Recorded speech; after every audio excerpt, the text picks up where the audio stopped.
Vote is open.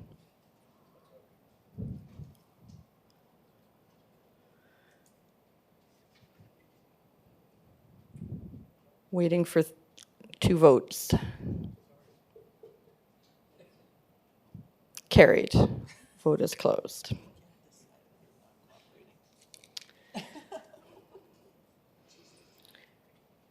Delegations, we have the Prince Albert Golf and Curling Club, and I believe Darcy Myers may be presenting, verbal presentation. So I'll ask if you could go to the microphone, the podium, and we'll just turn the podium on.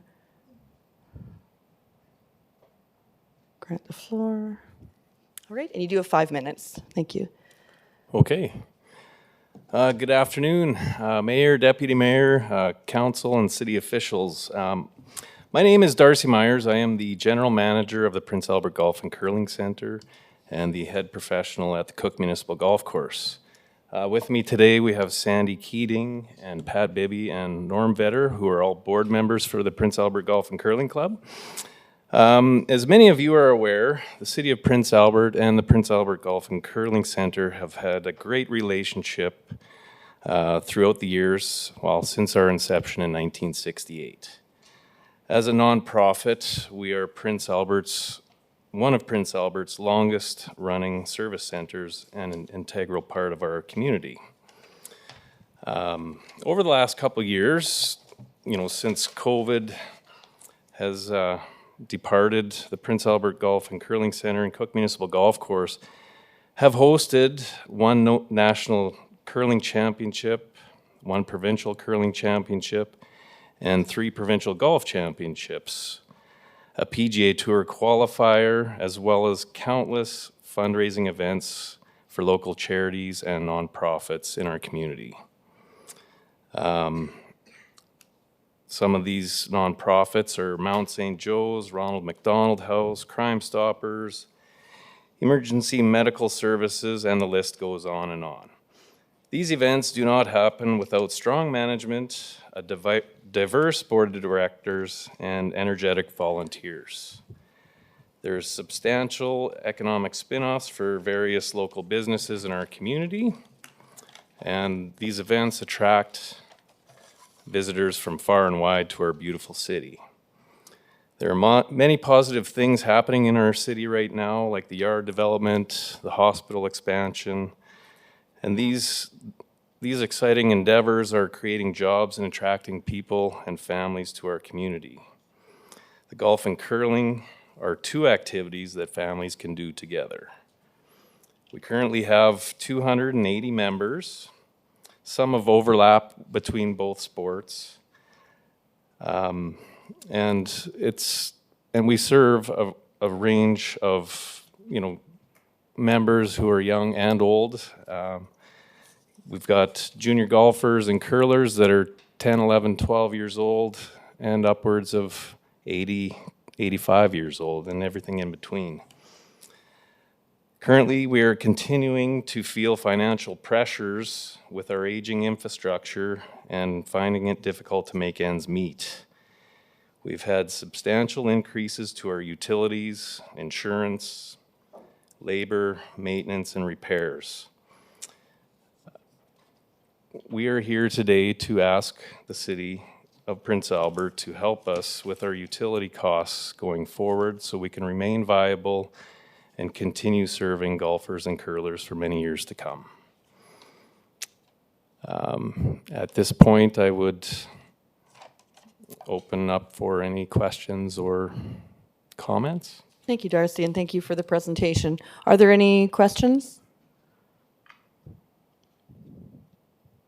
Councillor Kilmer. Thank you very much for the presentation. I am interested in, so the utilities aren't just for the curling portion. The Correct. Utilities are for the Golf and Curling Center. And so I'm not quite sure how the business model works between the golf course and the center and the curling in the center. Okay. Well, to try and clarify that for you, I guess So the pro shop that the Cook Municipal Golf Course operates out of is leased to the City of Prince Albert by the Golf and Curling Center. Okay. Okay? The fees collected by the Cook Municipal Golf Course stay within the Cook Municipal Golf Course. The restaurant, the curling rink, and the pro shop utilities are all billed directly to the Prince Albert Golf and Curling Center. So the revenues from the restaurant and the curling facilities stay within the Prince Albert Golf and Curling Center. Okay. Does that make sense? So I'm going to try and say it back to you Yeah. in what might make sense to me. Yeah. So the golf course itself and the fees generated from the golf course itself do not go into the buildings Other than a lease payment, other than the lease payment. right, to rent the pro shop. Okay. And my second question is, in your letter, you talk about the membership fee of $40 to $55. Yes. Who pays that fee? All golfers, all curlers? All curlers pay that fee, and golfers that join any of the Cook Municipal user groups, the seniors club, the ladies clubs, the men's clubs would pay that fee as well to the Prince Albert Golf and Curling Center. Okay, thank you very much. Thank you. Councillor Miller. Thank you. Thank you, Darcy. And I was just wondering, when's the last time those fees went up? This year they went from $40 to $55. Thank you. Yeah. Councillor Cody. Yeah, not only does the people who belong to a club pay, like I don't belong to the men's club, I don't belong to the seniors, I pay my $55 as well. So there's others other than people who belong to the clubs that pay. Now, my wife, for instance, she belongs to the ladies' club, she pays, but I don't belong to a club, but I also pay. So, so there is a little more than just the people who belong to the club that pay. So, I'll move the recommendation and will say that I will certainly be supporting something at budget time for the golf and curling center. You know, when you look at it, we pay $60,000 to the city does to the golf and curling center for rental of the golf the clubhouse. And if you look at the size of that clubhouse and the length of time that it uses for curling, I mean for golfing, it's a pretty cheap rent at $60,000. If you were to build that club today, it'd cost you $3.5, $4, or $5 million to do, and the upkeep would be fantastically more than $60,000. So I'm certainly in support of that. Not that we can afford a whole lot, because after all, we have taxpayers to answer to as well. But I think we do need to look at it, because after all, if the golf and curling center folds, what are we going to do with, what are the golfers and curlers going to do? Where are we going to go? We have to go somewhere. And so I'd certainly be in favor of that, and so I will move this. Thank you. Councillor Edwards. Thanks for the presentation, Darcy. We're talking about memberships and the $55. What does that give a person?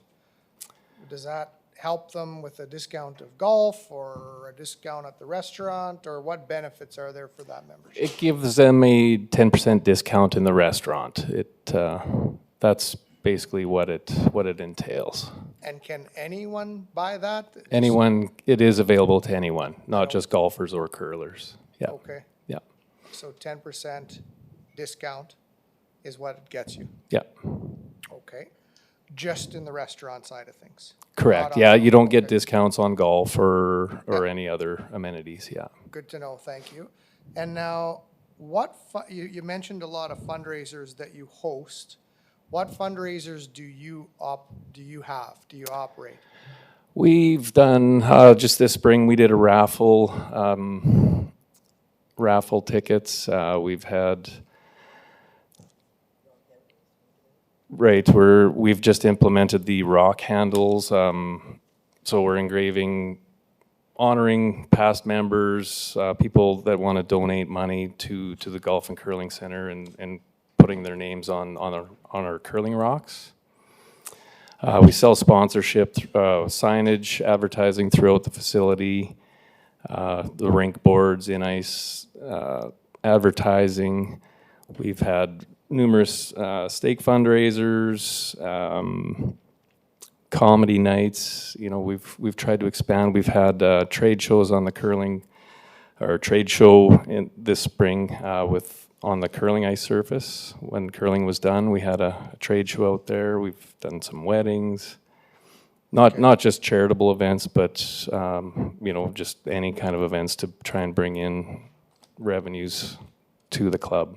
So the fundraising revenue you'd bring in each year for your club would be approximately how much?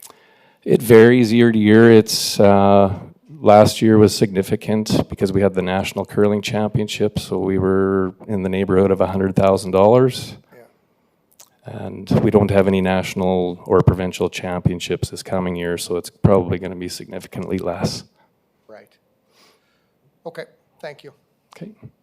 Councillor Ogrodnik. Thank you, Deputy Mayor.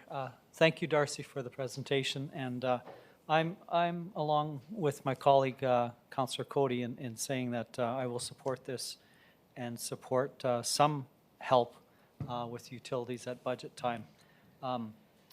I hear you with the utilities and with insurance. We experience that. I experienced that as a resident in my house, how much everything's gone up, and I just can't imagine. I'm just wondering if there's any way of reducing those utility costs through trying to go a little greener, and if there's any, if the director maybe knows if there's any programs out there that from other levels of government, especially federal government. Federal government seems to be going green or wanting people to go green, and I'm just wondering if there's anything out there that can assist the Golf and Curling Center to do that. Do you know of any grants or programs or anything? Director. Thank you, Madam Chair, to Councillor Grodnick's inquiry.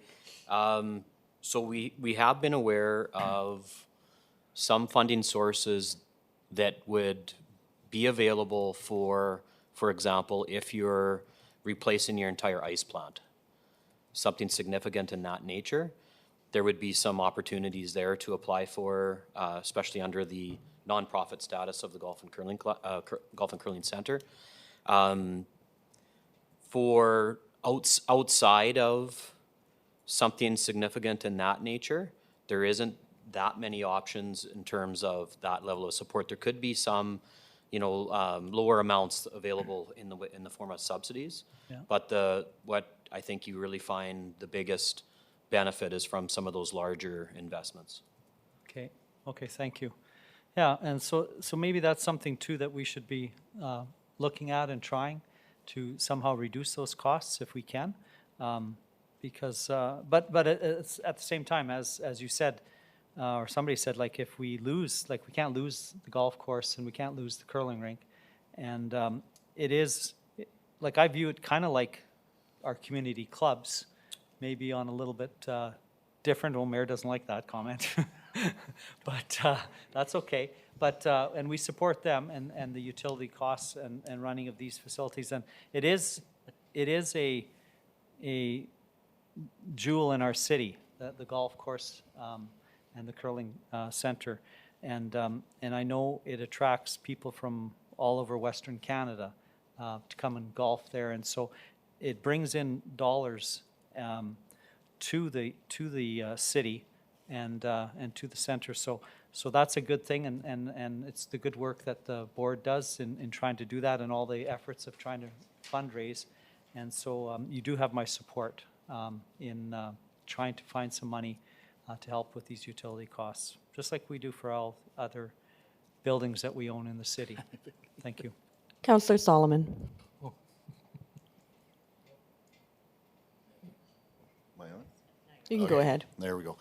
Thank you, Darcy, for your presentation. I just have a couple of questions. So what is the total number of membership you have currently that's paying the $55 fee, or others that also may be paying it? I guess that's question number one.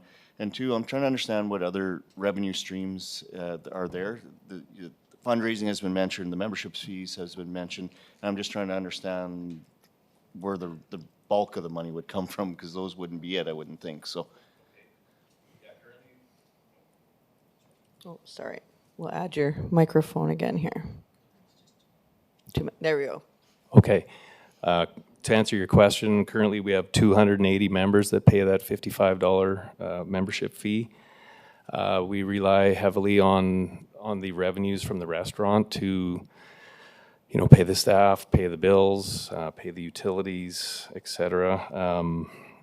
And we do heavily rely on curling registration, the curling fees to help offset the utility costs and the staff. Thank you. Okay. Is that it from That's it. Councillor? Okay, Mayor Dion. Well, I just want to emphasize something. You don't have to have a membership to go to the restaurant. Correct. The restaurant, and it's very important that we say that, because all we've been talking about is membership, membership, membership, okay? But it's great food, I can protest to that. I have an eating membership. But it's a great atmosphere to bring company and guests that you got. You can overlook in the winter the curling, or in the summer, we all want to sit along the windows and look at the golf course. So it is open to the general public. They have great food there. They have great specials, and same thing with the lounge. If you want a quiet place to go and have a drink at night, you're more than welcome to come to the golf course. It is open to the public. Thank you. Any other discussion? Oh, Councillor Miller. Yeah, do you still also house golf carts for the winter? Yes, we do. Yeah, the curling rink basically converts into a storage area in the summertime for golf carts. Yeah. Okay. So that is another revenue stream for us. Thank you. Yes. Any further discussion? Hearing none, we'll open the vote.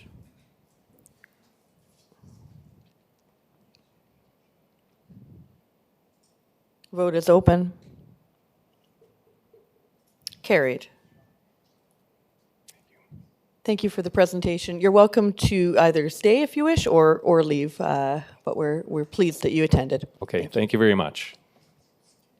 I'll stay. Consent agenda. Any items for the consent agenda being pulled?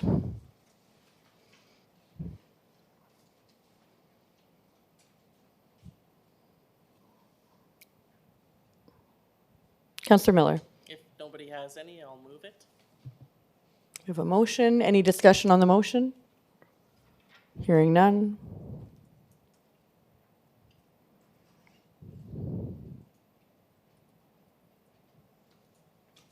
Vote is open. Carried. Vote is closed.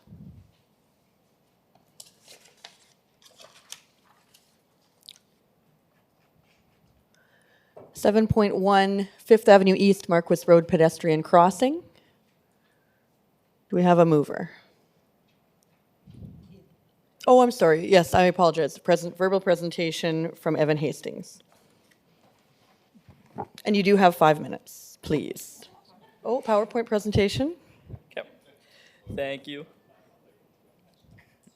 Thank you. Good evening, everyone. The purpose of this report is to review the pedestrian crossing safety at 15th Avenue East and Marcos Road.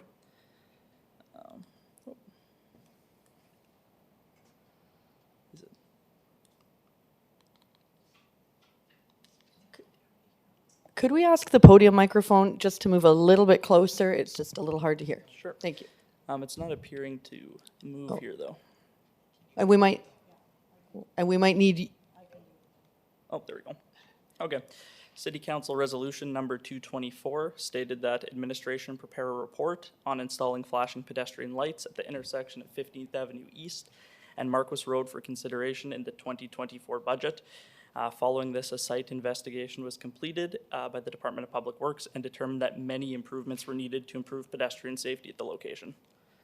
And I apologize to ask this, but if you could just be a little closer to the microphone. Thank you. Closer. Okay. All right. So here's the overhead imagery. This is the site map. As we can see, 15th Avenue East meeting up with Marquis Road. They're both arterial roads. And the rotary trail going east to west over top right at the corner. So it is a little bit of a unique crossing. Next, please.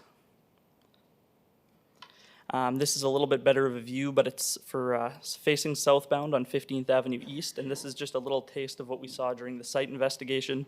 As you can see on the right side of the picture, or the west side of the road, the pedestrian crossing sign is almost completely covered by foliage of the tree. On the east side of the road, or the left side of the photo here, there's no pedestrian crossing sign at all. In addition to this, there's a parked vehicle that's almost completely covering pedestrians on the left side. So there's no parking signs that are visible. And aside from this, there's various deteriorated signs that need to be upgraded. Next. Aside from this, a pedestrian safety study was completed, and it determined that 6,000 vehicles pass over the crossing each day. A pedestrian manual count was taken, with 65 pedestrians going from 7 a.m. to 7 p.m. And one of the shocking numbers was the driver yield to pedestrian rate was 38%, meaning 2 out of every 3 vehicles who see a pedestrian at the side of the road just drive by. They don't stop at all. The SGI crash statistics showed 3 motor vehicle accidents since 2013, none involving pedestrians, and then a few sightline issues, as I've discussed. So there's 2 options in order to improve the safety at this location. Option 1 is traffic signage improvement, and this is the recommendation. It's a cost of $750 in the 2023 operating budget and can be implemented immediately. This would include the installation of pedestrian crossing signs, installation of no parking signs, pruning of foliage to improve sight lines, replacement of deteriorated traffic signs and signs that have lost their retroreflectivity, and alteration of a few other various traffic signs. Next. Option 2 would be the rectangular rapid flashing beacons.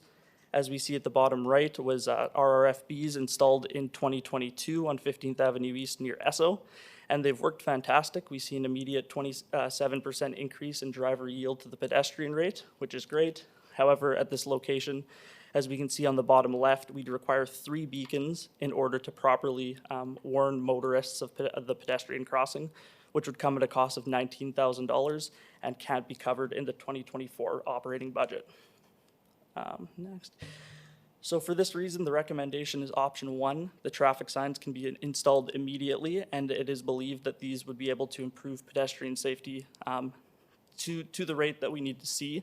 And following the installation of these new traffic signs, a pedestrian study would be completed and provided to council to determine if further infrastructure is required. So that's all, and I can answer any questions. Thank you for the expedited presentation. Thanks. Mayor Dion. Is that option 1 that's on the board? I move option 1, so I'll move the recommendation.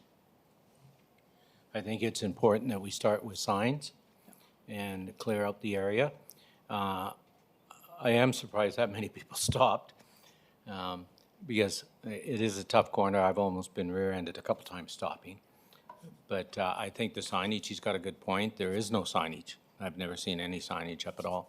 So I think by pruning back, it'll give us better sight lines because the pedestrians on the right side are hard to see.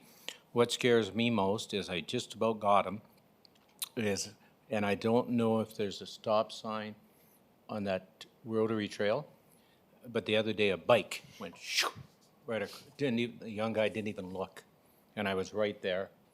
I thought for sure I was going to get him.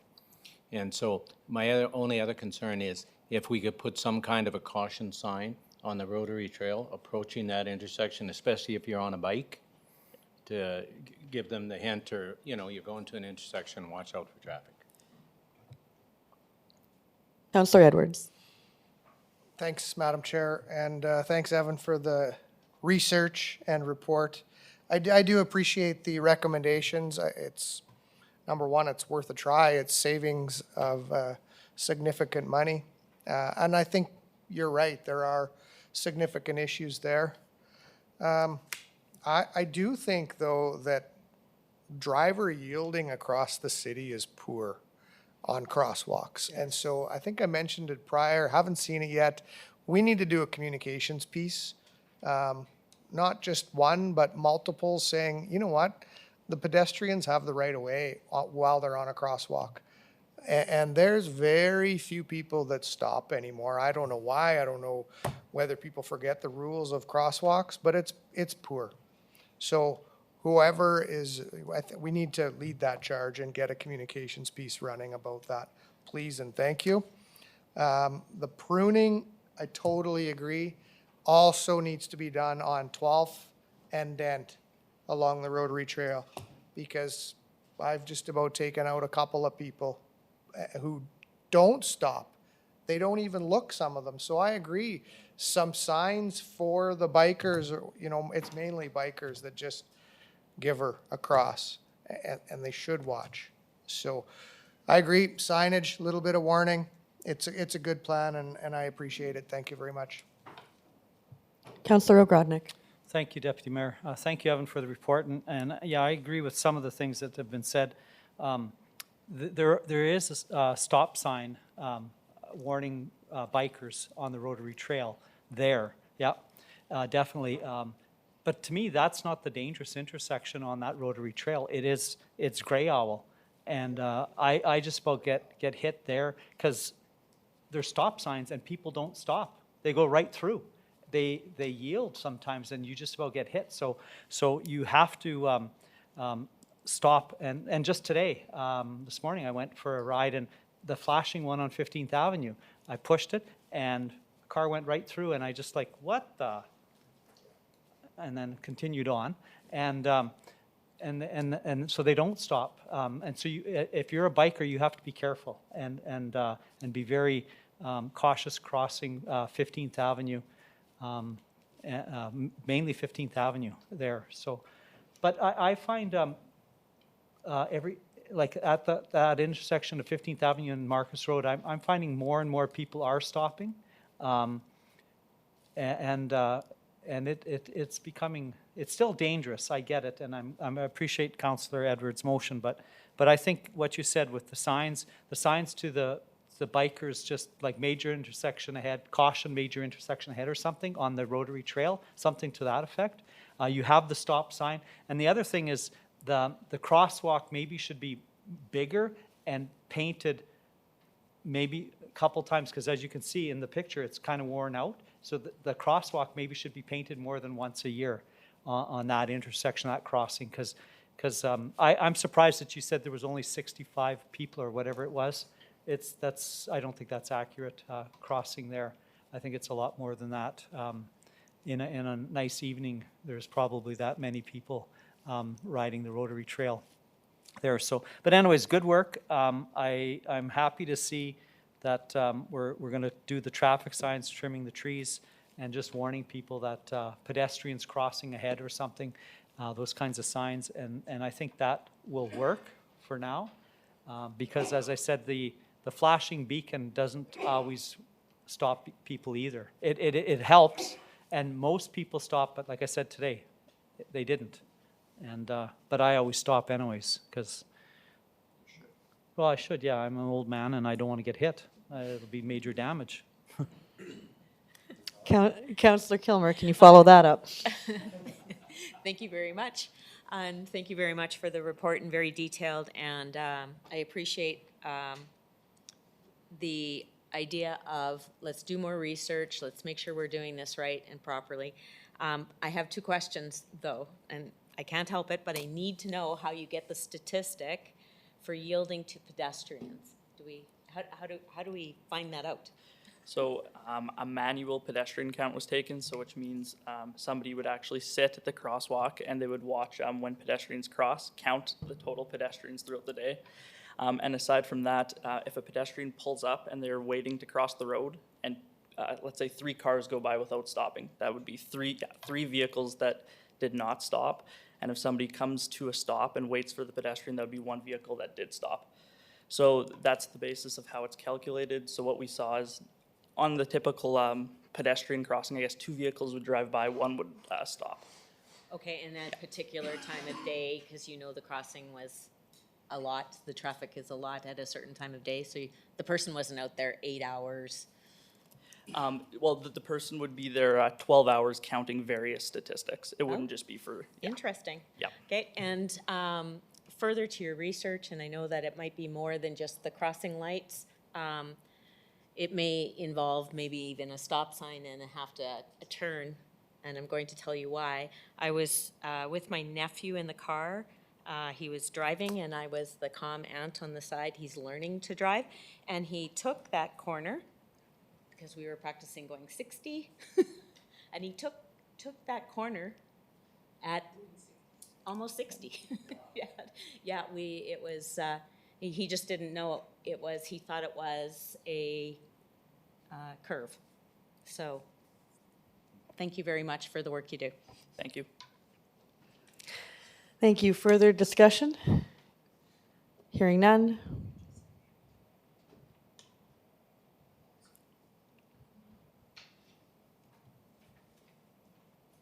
Vote is open. Carried. Vote is closed. 7.2 Transit Extended Hours with a presentation from Evan Hastings.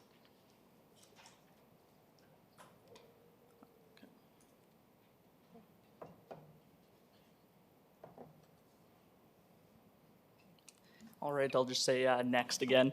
But the purpose of this report, the purpose of this report is to bring forward information about the ongoing transit extended hours trial and to propose its extension until the end of 2024. The city was approved for $415,000 of funding in 2022-23, $265,000 of which was allocated towards extended transit hours in 2023 and 2024. The transit extended hours of service began June 12th, 2023, and are going to go till March 31st, 2024. Next. So as we see here on the left is the existing budgeted 2023 hours, and on the right is the recommendation, which is the extended hours of service. This is 3 major impacts to the service, which I'll go over individually throughout this report.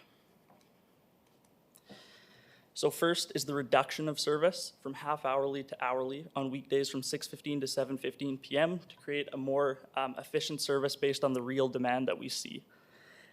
This reduction saves $32,500 a year in operating expenses, and so far we've actually seen an increase in ridership despite the reduced service. Second is the extension of all routes to 10:15 p.m. hourly. As we see here on the left, major grocery stores, city facilities, fast food, education, whatever it may be, everything's open beyond the old hours of 7:15 p.m. and people need to get to work and to school and to get groceries. So since implementation, June 12th, we've seen the daily ridership from 7 p.m. to 10:15 p.m. increase routinely, and the expectation in September is at least 110 riders from 7 to 10:15 p.m. But the biggest thing to understand here is what's actually felt by the extended hours of service is mostly during the day, not just at night. This increases the functionality of the public transit system. And just as a brief example, on August 30th, PA Transit attended the Saskatchewan Polytechnic Community Fair, where we talked to over 100 students. And it was noted by many, many people that this year they would be taking public transit, whereas last year they did not, because they're now able to get to and from work after school. So what we see here is 85 transit passes sold in October 2022. This year they asked for 280 transit passes for September. So we've seen the impact throughout the day, not only at the hours of the night. In 2022, the first 2 days of school, there was an average of 1,505 riders, whereas this year, the first week of school, there's an average of 2,641, which is an increase of 1,100 riders per day, which is huge and it's fantastic. But what we're seeing is a boom in ridership and an increase in revenue. Next. Third is the rush hour extension from 9:45 to 2:45 p.m., which essentially makes it a 6th full-time route. This provides full-time service to Crescent Acres and improved service to Saskatchewan Polytechnic, Carleton, 28th Street, 13th Street, and Cornerstone. So I will say what we see here on the board is only representative of the summer. A ton of students take this route. So during the summer, we saw 140 riders on average. Last Thursday, for example, we saw 402 riders on this route alone. So we'll have to do some more research, and the true impact of this extension will be seen during the school year, not during the summer. Next.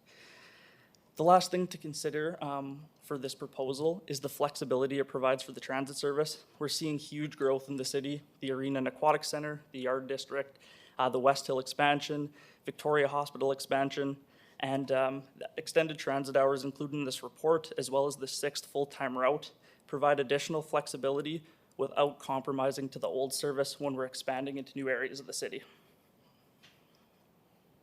The financial impact, 62,000 of transit funding will be carried forward to have the extended hours until March 31st, 2024. The cost of the city to operate it until December 31st, 2024 is $189,000 including fuel. Much of this will be subsidized, and approximately $70,000 of this is expected to be as a result of the extended hours for additional revenues. So in conclusion, we've seen fantastic results. We've seen fantastic trends. The ridership has boomed, revenue has boomed. There's more people using transit today than ever before in the city. And the recommendation is to approve $189,000 of transit operating expenses in the 2024 budget. And a report would be brought to council prior to 2025 budget approval to provide further statistics as for the actual impact of this service. Thank you, and at this time I can answer any questions. Thank you. Any questions? Councillor Kilmer. I will move this recommendation. Thank you for the proposal. In discussion or looking through the areas that we do cover and the changes that have happened, there's a couple things that I would like to know. Yep. 2 years ago, we were experiencing daily cancellations. When was the last time we canceled a bus route because we couldn't? A full cancellation of service, the last time that happened would have been approximately 14 months ago. So it would have been last August, I believe. Other than that, there's been the odd case where, something happens to a bus maybe and the route would have to operate hourly for a short period of time. But as of this time this year, we're operating at 99.5% operating frequency. So we're seeing very, very rare outages, and I think that's appreciated by the public. It's absolutely consistent, predictable transit is the key to a city growing. What would you say has been the reason for that? Well, for the consistency of the transit? Yeah, for the change, the 14 months.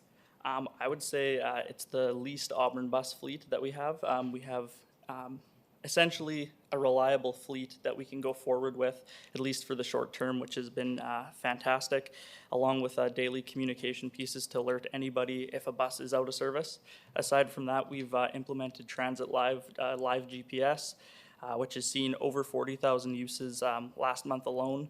So people are looking at their phone, they can see when their bus is coming, they can see if there's outages, and we're very, very readily available to communicate any changes. So if I can just repeat back what I just heard in a shorter thing for my brain to hang on to, a real solid working relationship with the company that we're working with? That would be one way to put it for sure. Yeah, the relationship has vastly improved. We were able to secure 10 leased buses through them. It's reduced to 9 since then, but that has been adequate to run our service. They've stayed running, and we haven't had a shortage of buses. Okay, and my last thing is, in my observation of just looking at the map and the routes, I have not had a call from a resident in Southwood area. However, I anticipate as we grow and the other areas that it would be really nice to eventually, when we look at the route going down Southwood as well. Thank you. Councillor Edwards. Thanks, Madam Chair. I just need to get something clear. So $189,000 cost, correct, to extend the hours? Yes, so that would be the hours during the day and at night. And $70,000 in extra revenue total? Yes. Total. Yeah, So- yeah, well, that's projected later in August when this report was written. I would say once we have a little bit more statistics, that'll have to be revised. However, unfortunately, right now we can't really provide a better estimate than that. But ridership has much, much exceeded what was anticipated, so that may go up. So right now, to extend the hours, it's subsidized by $119,000. Is my math correct on that? Yeah, so it'd be We're 100. subsidizing $119,000. Yes. Yeah. Okay. The transfer station. So when we extend the hours, how many buses go to the transfer station and how often? So during the day from 9:45 to 2:45, the extension of the rush hour, that would just make it the sixth bus. So there's 6 buses every 30 minutes. At night from 6:15 p.m. to 10:15 p.m., there's 3 buses every half hour. Okay, and the safety of the transfer station, how are we finding that? So far at all hours, we actually haven't received any complaints. I've ridden the transit system myself, especially the first week of school. I've ridden it a lot. We've seen the community safety officers go by quite routinely, and we haven't got any calls or complaints from people late at night about their safety yet. So some people are talking about the safety of the transit or the transfer station, but I think it's more talk rather than actual problems down there. Is that Yeah, maybe I'd say accurate? I heard one person bring up a little bit of safety issues, and of course I go out and I ride the transit system to make sure I know what's actually being experienced. In the morning, we see in excess of 200 students flood the area, and there's very little safety concern. Yeah, I believe that. I'm in the area quite often, right at that transfer station. I really haven't seen a lot of issues there. But I think that the school parents that are utilizing the services or maybe hesitant, maybe should have a communication piece out there that we have done the research and we realize that, you know, there could be issues, but there haven't been. And there's lots of buses and lots of traffic when they all stop there. So if we could communicate that to the riders from the school system, I think that would be valuable to the city. Absolutely. And thank you very much for the report. Thank you. Thank you. Any further discussion? I was just going to add one small piece, that this is a very positive report, and I support this idea. It sounds as though, and correct me if I'm wrong, but that by extending hours to make this transit more efficient so that people can get to and from work in the evening, we actually end up with more ridership. Am I reading that correctly? Yes, absolutely. Okay. So something that I have heard have been something that we could improve upon. I think we probably all know that seniors who use walkers are not able to get onto our stepping the stairs up to our current buses. And so I do get calls from seniors telling me that they want to take our transit and that they are physically not able to any longer. So I'm hopeful that we will be looking at kneeling buses in the as soon as possible timeframe. I also get calls from people who are taking strollers with young babies and children, and they say, I'd like to take your transit. I'd like to go out to Little Red River Park or to get somewhere, and I physically can't lift my kid and the stroller up those stairs of our current bus system. And so again, kneeling buses that we used to have and hope to have that function again. And then on the senior side, seniors that call me about their walkers, they do tell me that they have tried to contact the access buses and that those are booked up and that they're not able to use those even as they would like to. So those would be my comments. Any further discussion? We'll open the vote.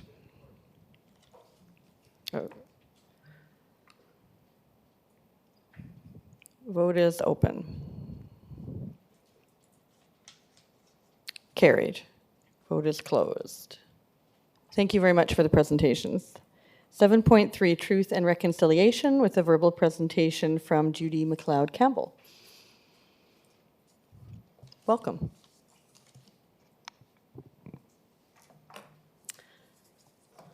Hi, thank you for the opportunity to share this report. It was written back in May, so while it's not top of mind, truth and reconciliation is definitely top of mind.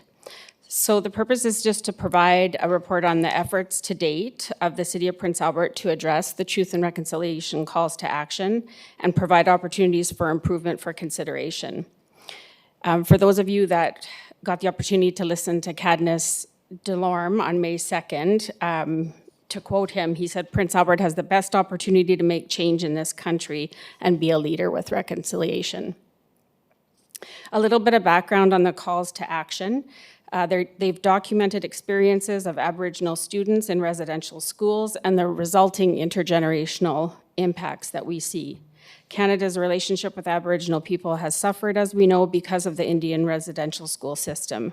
And healing and repairing that relationship requires education and an increased understanding of the legacy and impacts that are still being felt by everyone in this relationship.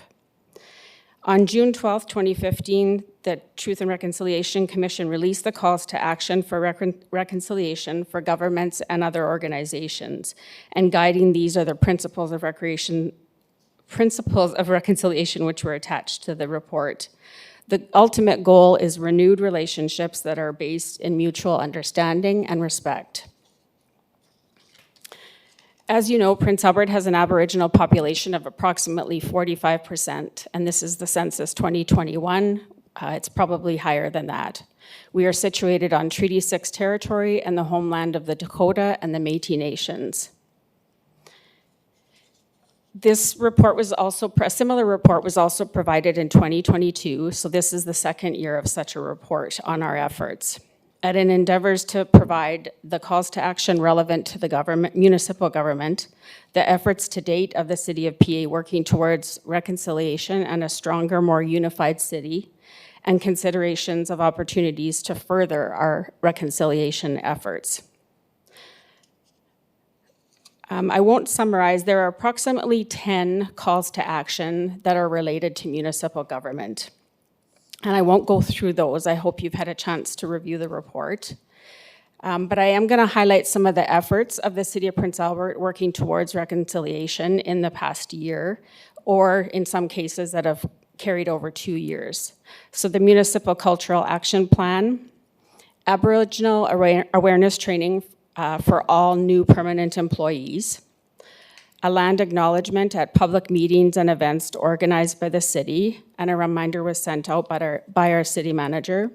Our cultural diversity and protocol policy, which helps guide us on the different ways in which we can ask an elder, for example, to be involved with a prayer, so our protocols. The Prince Albert Urban Indigenous Coalition, which we're a part of, Community Building Youth Futures Prince Albert, which we're a part of, education through storytelling and presentations from elders and knowledge keepers as part of the Multicultural Canada Day, our Knowledge Keepers Committee, who've helped guide the Indigenous Naming Initiative, and something in 2023 was the welcoming of in Indigenous languages that you see on the city's billboard and TV monitors and our website. Event support through the waiving of fees policy, the community grant program, destination marketing fund, and MCAP micro grants. We were part of and supported the National Day for Truth and Reconciliation event on the riverbank in 2023, as well as loaning our stencil and painting our stencil, our Orange Shirt Day stencil, throughout the community. Support to an evening with Chief Delorme, public education on truth and reconciliation. The plaque installation and ceremony recognizing James Isbeister as a National Historic Person on the riverbank along the Rotary Trail in the West Flat area.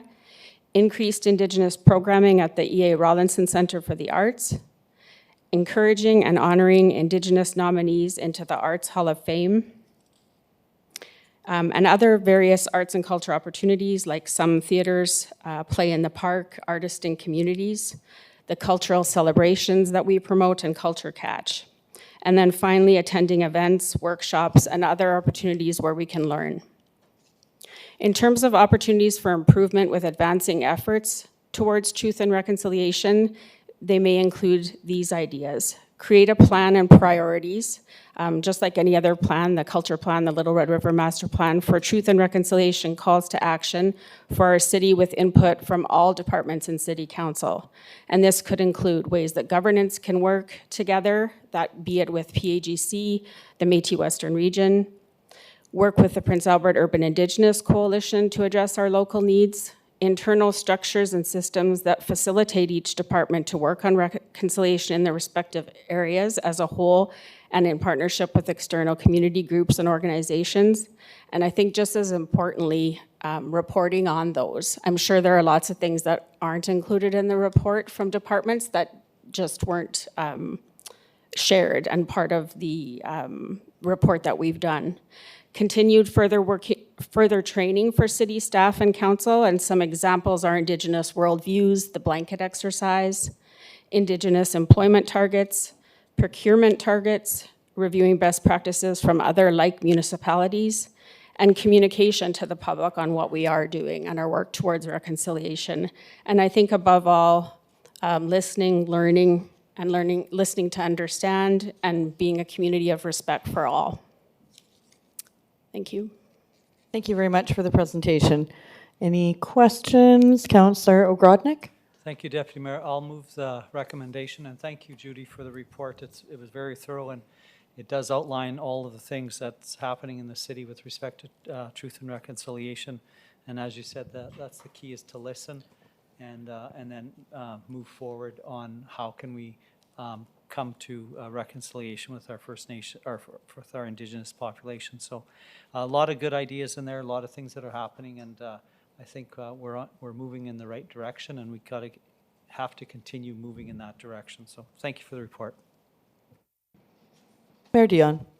Just, I would like you to add 2 things to your list when it comes to reconciliation, truth and reconciliation, is committee structures. We've certainly taken that into consideration, and also park naming are 2 big ones that came from my plate, and so they should be noted on your list as well. Thank you. Further discussion? I had a question. I'm going to ask Judy, and then if I could also ask the same question to the Director of Community Services as well. So this body, we as council had passed recommendation number 88 of the Truth and Reconciliation Calls to Action. I noticed it was in your report. It's the item recommending that all levels of government contribute to the North American Indigenous Games so that for hosting and athlete participation. So a question for both of you. Any ideas on, now that we've passed that particular motion, I know we passed many of them, but I'm asking about that one specifically, how we could implement that motion that was passed at council?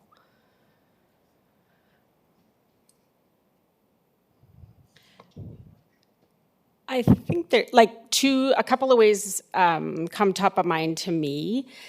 One, we had a number of athletes from Prince Albert that went to North American Indigenous Games this year in Great. Halifax. I watched that through social media. I'm sure a lot of others did. So is there a way that, I mean, it's difficult to, we can't recognize every major achievement, right, that is done by every citizen in the city. So it's kind of tough, but maybe we could have done some type of bit of communication, even listing the athletes perhaps, and a shout out to them for good luck, like in terms of a communication mechanism.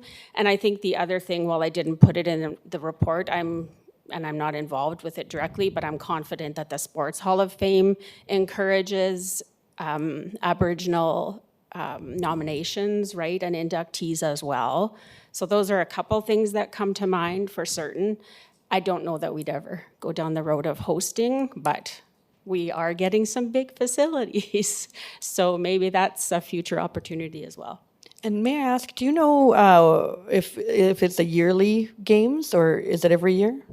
They're every four. Every 4 yeah. years. So, okay. And then question to the Director of Community, same question to the Director of Community Services. Oh, great. There you go. Thank you, Madam Chair, for the question. So, and thank you, Judy. Those were certainly good examples as well. I do want to note, so it's a bit of a progression. So we have in the past, in partnership with Prince Albert Grand Council or some of the First Nations in our region, we have hosted in partnership the Saskatchewan First Nations Summer Games and Winter Games on numerous occasions. Those partnerships are, I believe, in the development perspective of this call to action. Their development steps then get athletes into a situation where they can participate at a higher level, such as the North American Indigenous Games. Prince Albert did host the games themselves back in 1993, quite some time ago now, but are a previous host. And in addition to the Saskatchewan Summer and Winter Games, I think we very much would be interested in hosting the North American Indigenous Games, the whole series of them in the future. The infrastructure and the investment in that infrastructure in Prince Albert to host these types of events, we believe will be there when they're built. And having that partnership, in addition to the Destination Marketing Fund to help host with the respective host committees, I think sets us up really well to leverage that hosting capacity. And when we do host the summer and winter games, in terms of funding and dollars, are we providing anything in kind? What kind of real impact, real dollars come from the city to those games? Correct. So, for example, when we host a set of provincial or summer or winter games, as an example, traditionally the city has waived the rental fees related to that, in addition to the Destination Marketing Fund event support. So it does go a long way in addition to the other forms of sponsorship and grants that they're able to leverage to host. So again, I do really believe this is an opportunity moving forward, and we'll be starting some of those discussions in the near future. I appreciate that. Another question for Judy. When we talked about city training, I recall some time ago there was city staff-wide training in terms of, as you mentioned, blanket exercise and kind of history and understanding of culture. How often do we provide that city training, and when was the last time that our employees were trained in that? Okay, and I'll lean on Kylie a little bit for memory, potentially, because we worked together on that. She worked harder, I think, than I did on that. I know than I did. I believe the first round when we started, and we were ensuring that every full-time employee took this training, working with Aboriginal Consulting Services, John Lajamandere, I may say that wrong. So that, I think, Kylie, was 2018. And then last year, we recognized, right, every few years, there's going to be a significant enough number of new full-time employees, and we offered 2 sessions last year. So Thank you. I'd say every 2 to 3 we'll have to. Okay, thank you. And Director? I think, so we had hosted it for, I think, 200 or so employees right before COVID, I think 2019. And then we have budget annually to host it if we need. But I think in a course of a year or two, we then were able to, I had about another 50 that we could run through the training. So we kind of wait to fill capacity to bring him in to offer it again. So it's not necessarily annually, once or every 2 years about. Okay. And so are we now at the 2-year mark at this stage No, we had today? it last fall. Last fall, I see. Yeah, I think it was last fall, but last year. And when we do this training about every 2 years, is it all employees again, or is it just the ones who were not at last session? Just the ones that were not at the last session. Is there any thought about, kind of as time goes on, starting again with, have all employees I think what take some form of training? I think what we would consider, so at the, we had a presentation this spring, for example, where we invited CBYF to do a presentation about reconciliation. It was really, really well done. And that's a good opportunity to find just informal ways to invite that topic without repeating the same message exactly. So it's a bit of an evolution of the conversation. And also, we had looked into what the city of Saskatoon has done, and what we kind of liked is there's some tiered approaches, like you can do, maybe look at anti-racism training, the blanket exercise they'll do. And so it's, once you've got that introductory one, then you look for other opportunities that kind of advance your knowledge in different ways. Okay, and this CBYF presentation, was that for all employees? That was every employee. We have 2 sessions, one in the morning, one in the afternoon, and it captures most, if not just about all employees. Good to know, thank you. And one last question this one's for Judy. The stencil, the reconciliation stencil, do we expect that we will have that loaned out and in use for September 30th? I do. It's just one of those tasks I haven't gotten to sharing. It's been kind of crazy. But yeah, That's fine. Yeah, and some people have already approached me and booked it. In fact, Yeah. it's out right now. Yeah. I just haven't been able to communicate that yet, but Yeah, but it's coming. Yeah, that's great. It really, I think, is meaningful to a lot of people in our city when they see that shining throughout the city. Okay, I'm going to move to Councillor Ogrodnik. Thank you, Deputy Mayor. Just with respect to call to action number 88, which you talked about preparation, I think we underestimate the amount of in-kind. The medicine game lacrosse, they had a national tournament, Indigenous tournament in PEI, and we had lots of preparation going on in Prince Albert by Horace and Darcy Ratt. I mean, they're very much involved in that, in coaching and managing, and so they've used our facilities to train and in preparation for these athletes to travel to PEI. So I think we undersell or we don't advertise all the in-kind that's happening with respect to preparation. And so I just needed to point that out, and they give everything they've got to that sport, and the facilities that they have here, like at PMP for field lacrosse, I mean, under the lights in Saskatchewan, no other community was able to do that, and we do, and so it's a positive, and we don't recognize, we don't sell ourselves enough of this is what we're doing. So I think we are making a lot of steps in that training and providing that training, in preparation. So just so you know, yeah. Councillor Solomon.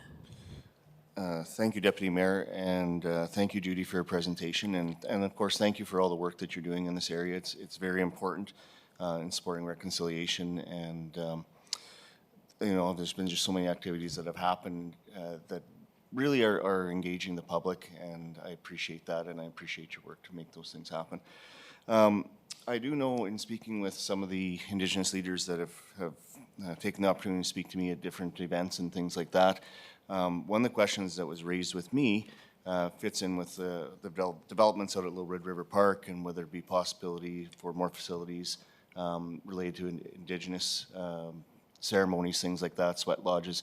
And again, I'm not sure, being a little new to this, whether there's some plans like that in the works, but it's certainly something that folks have been talking to me about. So again, thank you, and I'm not sure if that's a question, if there's something you can speak to that. If not, it's just a comment, so thank you.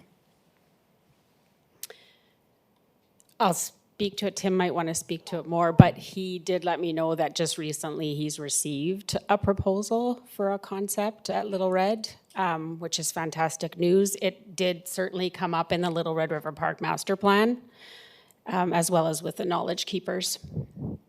Thank you. Thank you. Any further discussion? Mayor Dion. Well, I did attend a meeting in June because the games were in July of this year. So I did attend a meeting with the Northern Lights Development Corporation on what we could do as partners.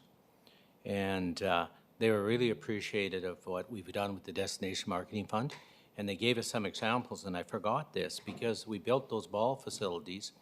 The qualifier was sponsored by L'Orange in Prince Albert, because of the ball fields. And so that was appreciated, and we funded that through the Destination Marketing Fund.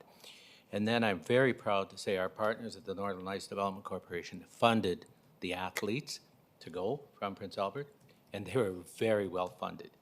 So funding wasn't an issue, but one thing that was identified is sort of something that our director hit on. It's the build up to it, the training of them, trying to get them involved in sports. And so they're going to work hard on that. And an example you'll see this year in the Senators Cup, which was all a big sellout event.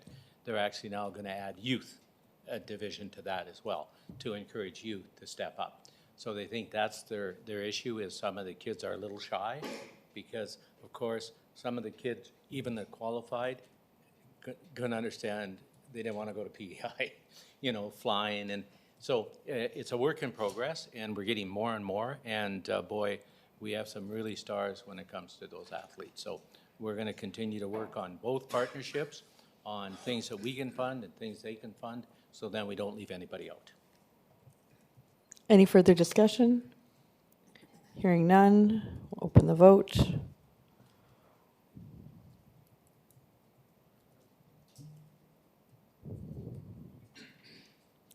Vote is open.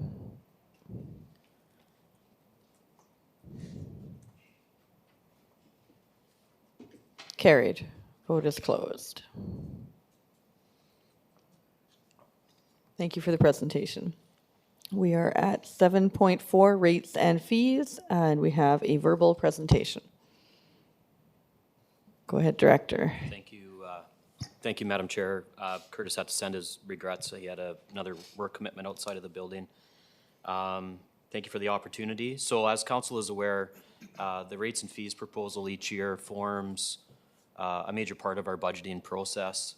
And it's key also that we start each year before we get into the process and reintroducing ourselves to our vision within the Community Services Master Plan. Our focus there is that all community members have the opportunity to participate in affordable and accessible community services to enhance their personal well-being, the strength and well-being of the community, and the sustainability of the environment, both natural and built. And you'll hear that vision come up quite a bit in our presentations. It's very important that we have that front and center as we're setting access to our facilities.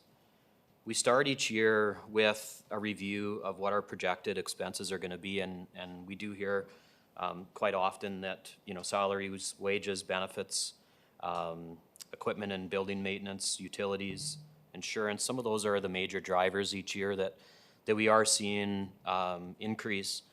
And with that in mind, we try our best to sustain the cost recovery that we've been able to sustain in the most recent years. For example, in the late 1990s, by policy, the city used to have a cost recovery of 30% for our facilities. That increased in the early 2000s to approximately 40%, and to a point now where we're into that mid-50s of the percentile range. So last year we were targeting a this year in 2023, we were targeting a 56% cost recovery through our rates and fees schedule.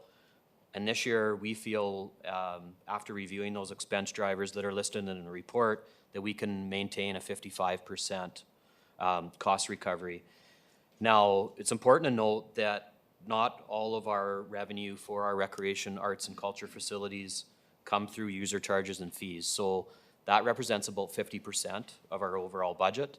The other drivers in the revenue portion of our budget are sponsorships, operating grants, and donations. We've also implemented, in some cases, surcharges on admissions and rentals so that funding can be set aside in our reserves for future improvements to our facilities. So those factors really offset the need to increase fees on the rates and fees structure. So it's important to note that those continue to be major priorities for us so that we don't only have to solely rely on what the increases are to our user charges and fees each year. The last item that I would like to bring up is that we are focusing on a proposal as approved by council as part of the operating model development for the new aquatics and arenas facilities. That will include some consideration of a resident and non-resident fee structure. So that is currently under development as well, and will be coming as part of that operating model framework for consideration in the upcoming year. So many factors go into the process each year. We are pleased that we've been able to, under very challenging times for expenses, come up with other revenue sources that can offset some of those in addition to our user charges and fees. So we do our best to maintain that accessibility to our facilities through the fee structure, and believe that this is one of the best cost recovery targets in the province. So we do take pride in trying to balance that off for the users. And of course, available for any questions that council may have. Thank you for the presentation. Councillor Ogrodnik. Thank you, Deputy Mayor. I'll move the motion, and just as you can see, it was recommended from the Community Service Advisory Committee, which Councillor Miller and I sit on. And at our discussion there, Curtis went through, you know, the whole rationale. We spent good 40 minutes or so on this topic and going through it. And the cost recovery is actually quite surprising that we're recovering that amount of money. But members of the committee were very positive about the affordability of our facilities.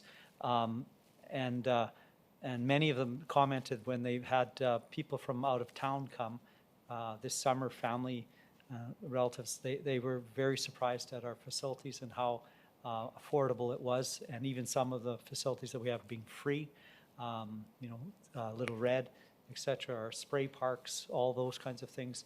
They're very impressed with that. And so the goal was to make it as affordable as possible, and I think we're achieving that.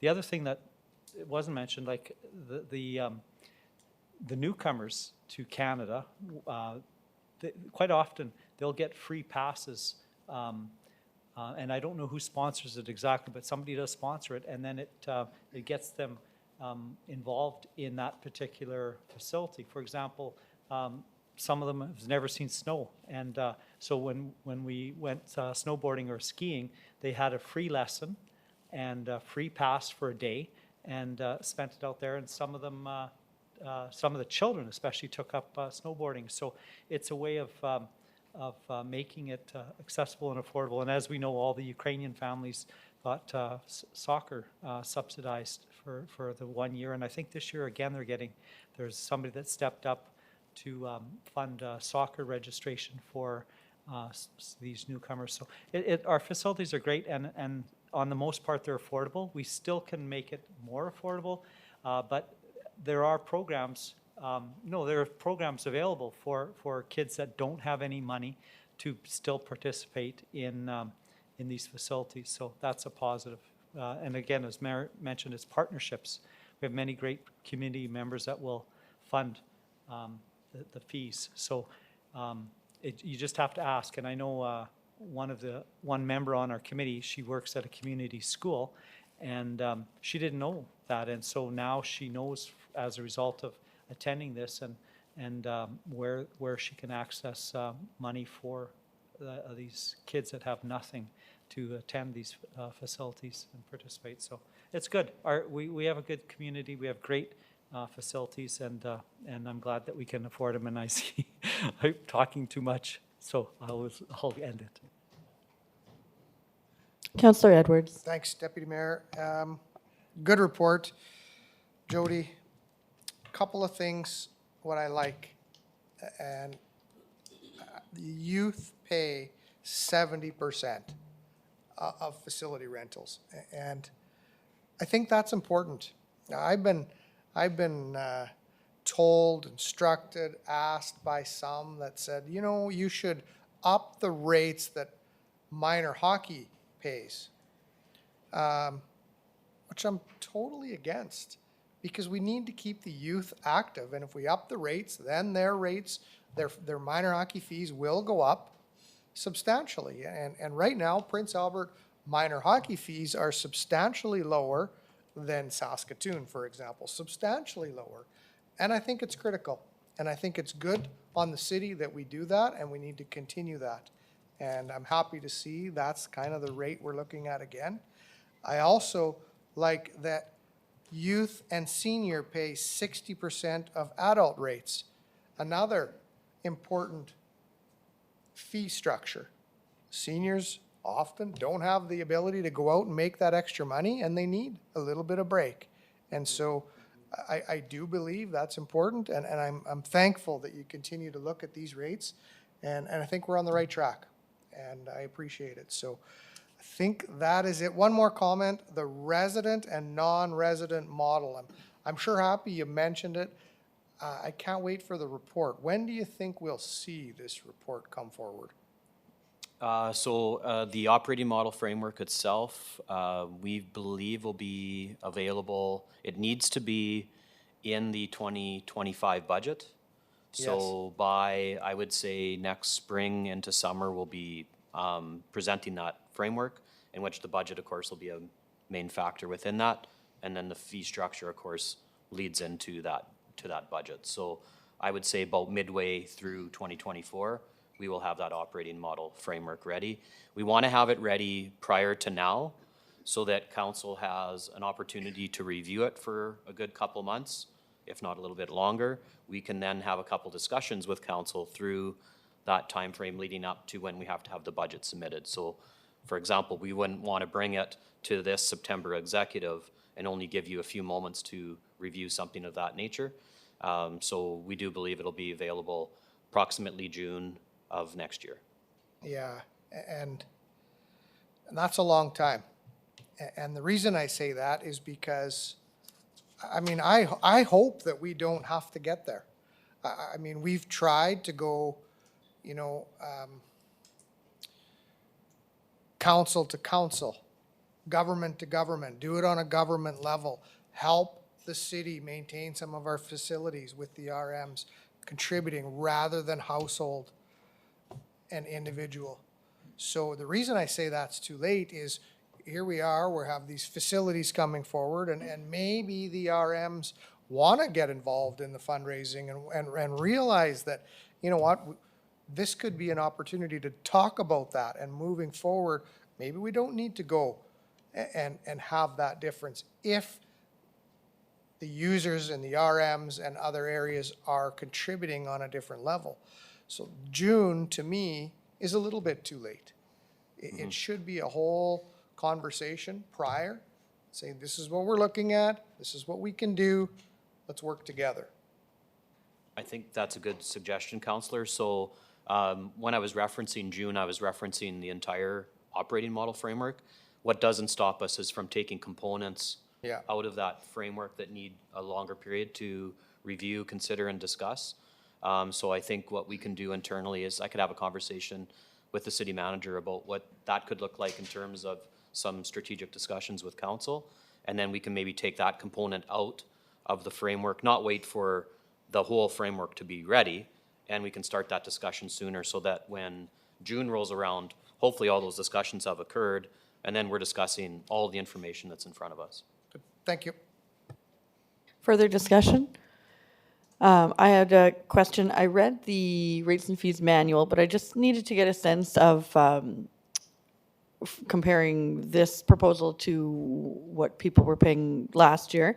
So I just would ask, are there any categories where the fee has stayed entirely the same as last year? And which categories do we see increases in?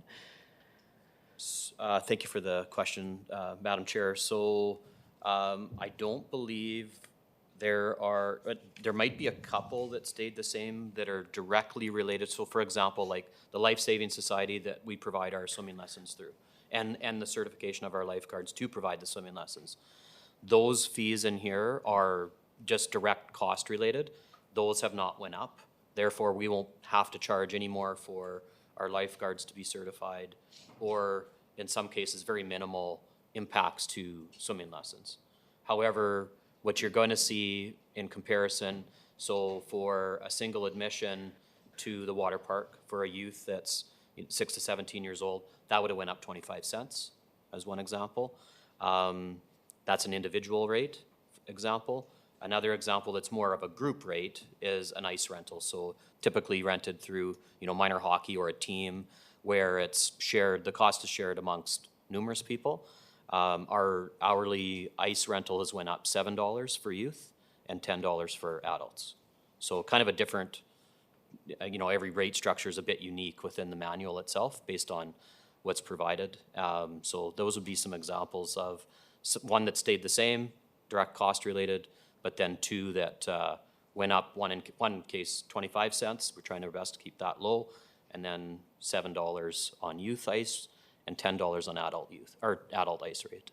Okay, so am I reading this correctly to assess that all individual fees have some increase of some kind? If it's an individual walking to our facility to, okay. Right. Okay, those are my questions. Seeing no further discussion, we'll call the vote.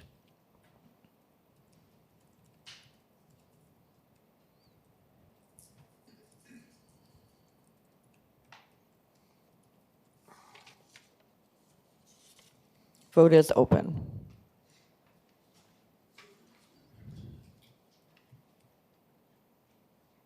And carried. Okay, close the vote. 7.5, Little Red River Park Development Update with a verbal presentation. Thank you. And we will put 5 minutes on the board. Perfect. So thank you very much.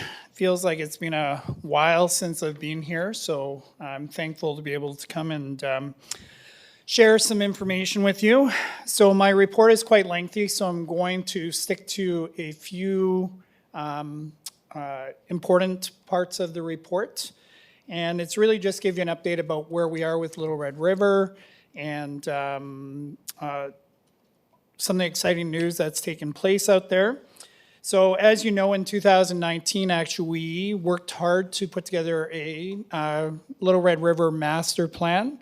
And that Little Red River master plan has really been the driving and central focus for us over the last 4 years. And we continue to review that. We continue to ensure that we're picking out the items that we feel are important to bring to council. So as you know, since 2020, we've had a number of priorities that we've initiated within the park. I won't go through them all, but the ones I do want to focus on are the ones that we've been able to accomplish within this calendar year. So we've had the fire hydrant connection that's being brought underneath the river over to Toboggan Hill. So we're approximately 2 years away from looking at purchasing a snow gun, some sort of system to be able to make our own snow on that hill.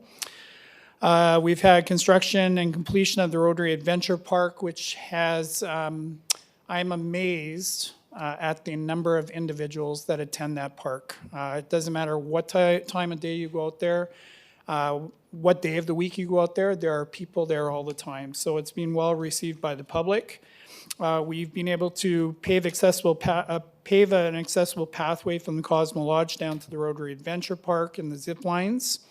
We've been able to complete the parking and roadway improvements with a total of 151 designated parking stalls throughout the center core area of the park. We've had construction and completion of a new 16 by 24 warm-up shelter near the Cosmo Lodge. We're currently working on improvements in addition to the covered picnic shelter near the playground. So that's currently under construction right now. And we're currently working towards construction and completion of the year-round washrooms to be located over at the Toboggan Hill. So in total, since 2020, we've seen a total investment of just over $3 million within the core area of the park. And that investment couldn't have been realized without a number of organizations and without City Council. And I certainly appreciate City Council's support with hearing us when we come to council and sharing our vision, sharing community groups' vision of what that park could be and what it could look like. So we've had a great contribution from the Rotary Club of Prince Albert over the last couple of years, the Malcolm Jenkins Family Foundation.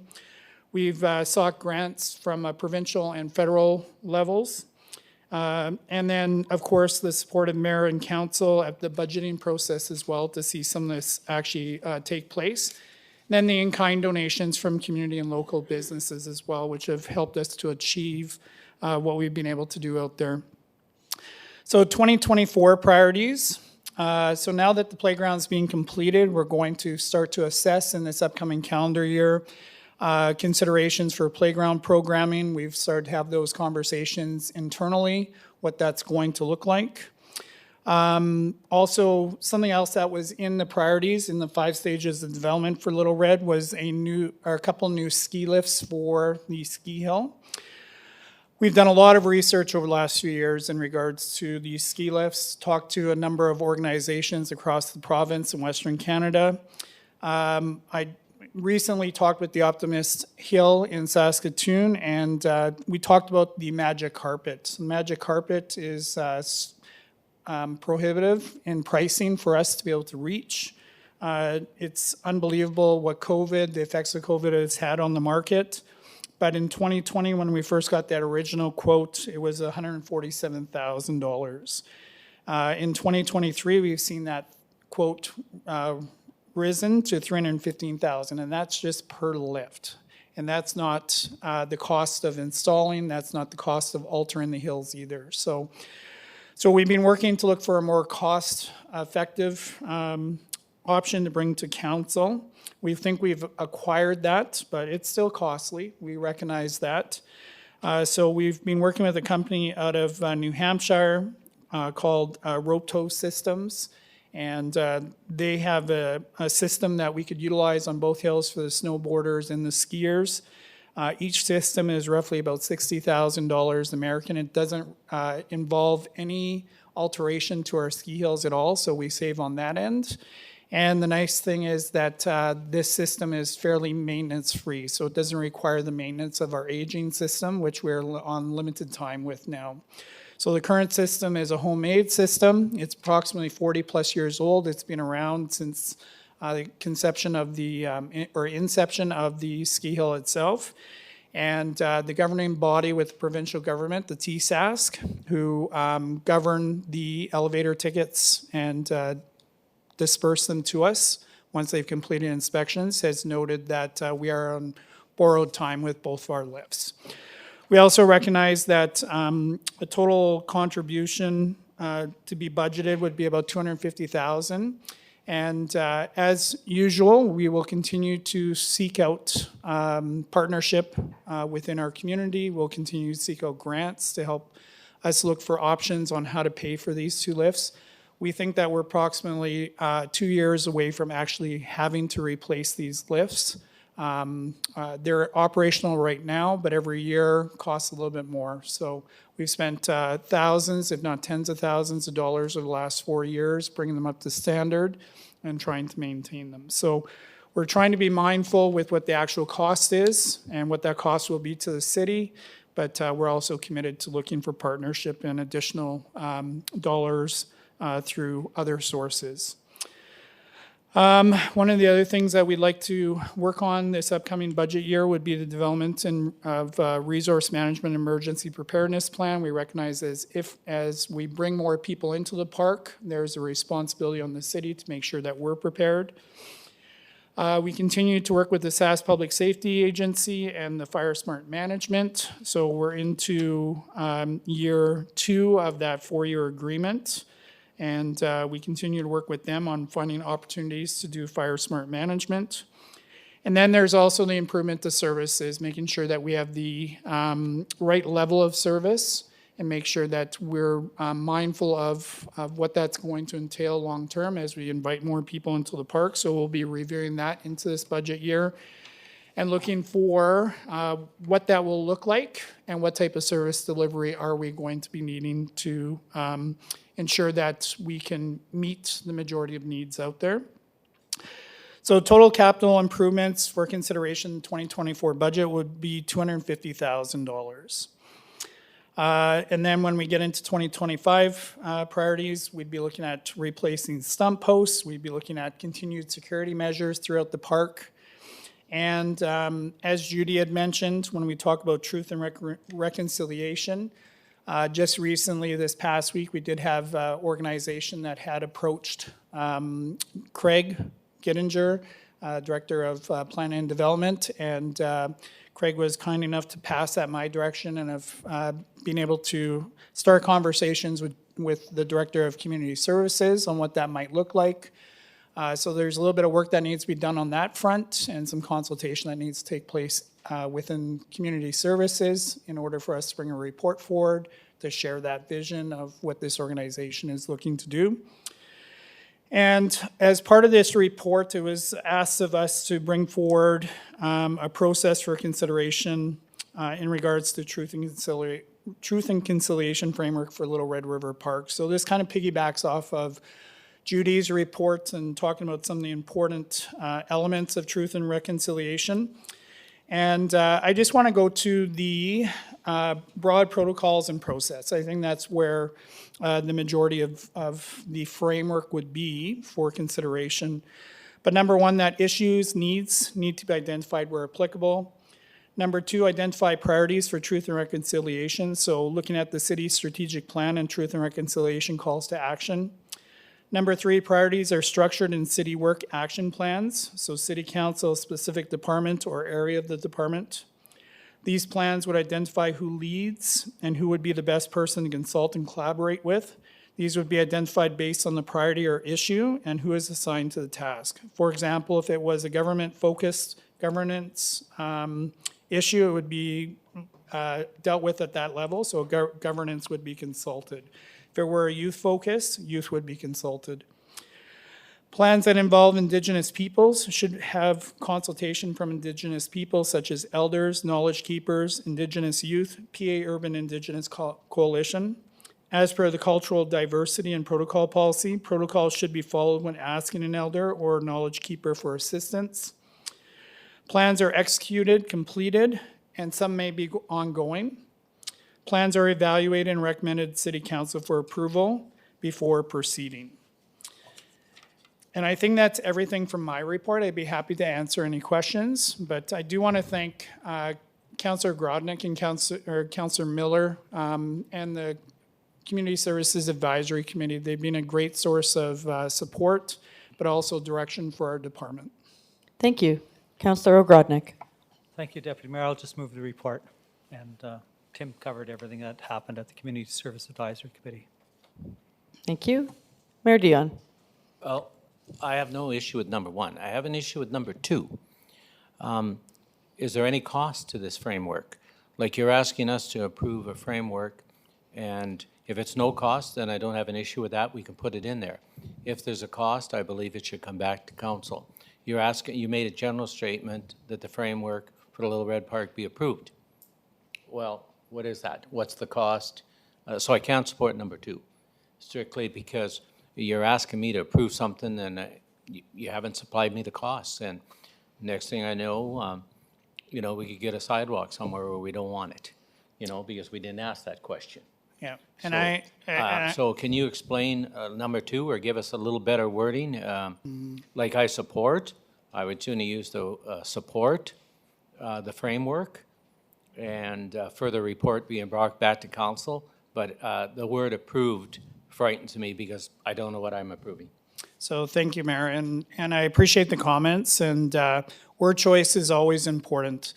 Of course, with any framework, we don't always know what the cost is going to be, but you're asking community services or the city to come and bring something to council, which I'm fully aware of, and we want to make sure that any projects moving forward that would entail costs come before council before we proceed with them. And I agree with you. I think the approve may need to change to, the word might need to change to support. That's what I'm And then as we move forward and as we uncover some of the truth and reconciliation process and the framework and what's involved in that, we'd be happy to bring reports back to council and share what we found for their approval. Okay, oh, thank you. So the mover is willing to change the word to support. And you got my 100% support then. Thank you. Any further discussion? Hearing none.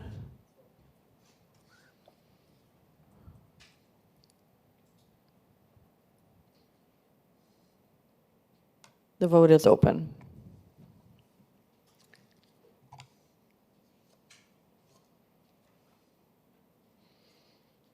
Carried.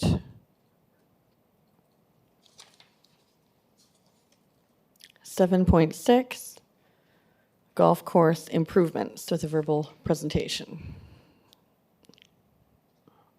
Go ahead, Director. Thank you, Madam Chair. So for the 2024 golf course improvement plan, as noted in the report, we have 3 different areas that we have been giving some significant focus to. The first being the pathway network throughout the golf course. This was implemented 2 years ago where a recommendation is brought forward to the Golf Course Advisory Committee for consideration and discussion with respect to where the annual investment should be directed. When we started the program, the annual program in 2022, it had been 19 years actually since some significant work in form of asphalt improvements have been made on the golf course. And we felt through the annual program, it gave us the benefit of bringing forward that annual recommendation, some discussion with the committee before we presented it to members of council. We've appreciated the process and had some good discussion around the priorities as they move forward. This year we are recommending the 8th hole. It's a par 3 hole one of the shorter ones on the course, but the pathway itself is significantly deteriorated to the point where it's actually quite uncomfortable to ride even a cart on it. So recognize the deterioration in balance with the need to get it done. So that was what some of the main reasons that we put it forward, but also we believe that work nicely complements some of the forestry work that we have scheduled for this fall. So hole 8 as well was identified last year as part of our forestry improvement plan on the golf course. And what that will entail is the left side of the hole. It's really been encroaching over time on the course and onto the hole itself. It needs some maintenance work done to it. So we believe if we can get that done as scheduled this fall, and then next year when the paving allows to get the hole done, it'll nicely complement each other, where we'll be able to complete the improvements all on hole number 8. Also further to the forestry improvements, we did a significant amount of work last fall, as noted in the plan. We're going to continue with that this fall, and then in next spring we're moving according to the plan to hole number 10 and a bit of hole number 6 on those respective tee box areas. So I believe it's been well received. It's been a long time coming to get some forestry work done on the golf course, and as we continue to proceed with that annual program, we're going to see the long-term benefits of that as well. Lastly, on the forestry maintenance, there were a number of recommendations for preventative measures that should be taken on an annual basis. So fire prevention work along the exterior of the course. This can come in forms of controlled burns or some brush cleaning that we have scheduled to be completed. We do a lot of this in consultation with the fire department and with bylaw and sanitation, where we do have some issues on the exterior of the course that need to be addressed on a regular basis. A danger tree survey completed every 1 to 2 years. This is very similar to some of the work we do throughout the city. Now, applying that to the golf course, we believe is very important. It identifies a lot of the safety risks and removes them in a timely way and in a preventative way, so that they don't become an issue due to severe weather events or issues such as that. And then a Dutch elm disease survey. We did complete actually 2 surveys this year in the city in general, golf course as well, and it's important to be proactive in the detection of Dutch elm disease. If you take steps to remove it in a timely way, of course it doesn't spread and become a much bigger issue as it has in some other cities. So I certainly appreciate the work that Tim has been able to help us on the forestry side, including the golf course. Lastly, the bunker renovation plan. This is something that we believe we're hoping to complete, I should say, on a gradual basis. The funding is quite extensive to get it done, but we believe we can knock that funding down through a number of measures. One is through our internal staffing. They have been able to remove some of the bunkers that we have been targeting for removal. Part of our overall plan is to reduce the overall bunkers down by 38% on the golf course. So we're hoping that a lot of that work can be done internally, so that then the overall cost for any work that we have to do from external resources can be something that we can afford in the future. So what we don't want to do is take back to the market the full package. We want to reduce that and hopefully make it more achievable for us to pay for. On that front as well, we've been sourcing out other funding opportunities. So we're hoping that in the coming year, we're going to have some external funding coming in and directly related to the bunker renovation project, so that we're not looking into our revenue streams to accomplish that, because it makes it very difficult to balance off what we have to charge for golf versus what we're looking to complete on the course. So those are the main factors. The recommendation that we did present to the Golf Course Advisory Committee was that the golf course pathway improvement plan be approved, and that includes hole number 8 for 2024. Any questions? Thank you for the presentation. Do we have a mover? Councillor Edwards. I'll move the recommendation. Further discussion? Hearing none.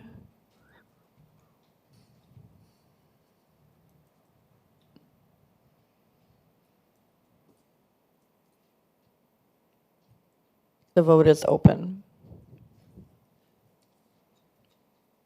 Carried.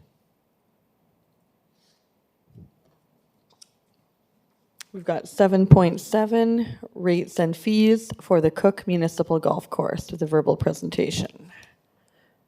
Thank you, Madam Chair, and I forgot to mention that, and obviously Madam earlier in the meeting, but we do have Darcy Myers here, head professional, available as well to assist. For the 2024 rates and fees, this was also a discussion at the Golf Course Advisory Committee meeting. And as part of the annual fee setting for Cook Municipal Golf Course, by policy, the department is to provide 3 different options for consideration by the committee. Or I should say at our April committee meeting, not on August 31st, but at the April meeting when we set the work plan, there was some considerable discussion around potential options that could be presented. So we did our best to capture some of those discussion points in the options at the August 31st meeting. One of those was a cap on rounds played at 60 rounds. So for our season pass holders, once you were to get in excess of 60 rounds played, a surcharge per rate would apply. So that was the discussion that occurred in April. We did make sure that that was included as an option, but as you can see, that wasn't one that was brought forward as part of the recommendation from the committee.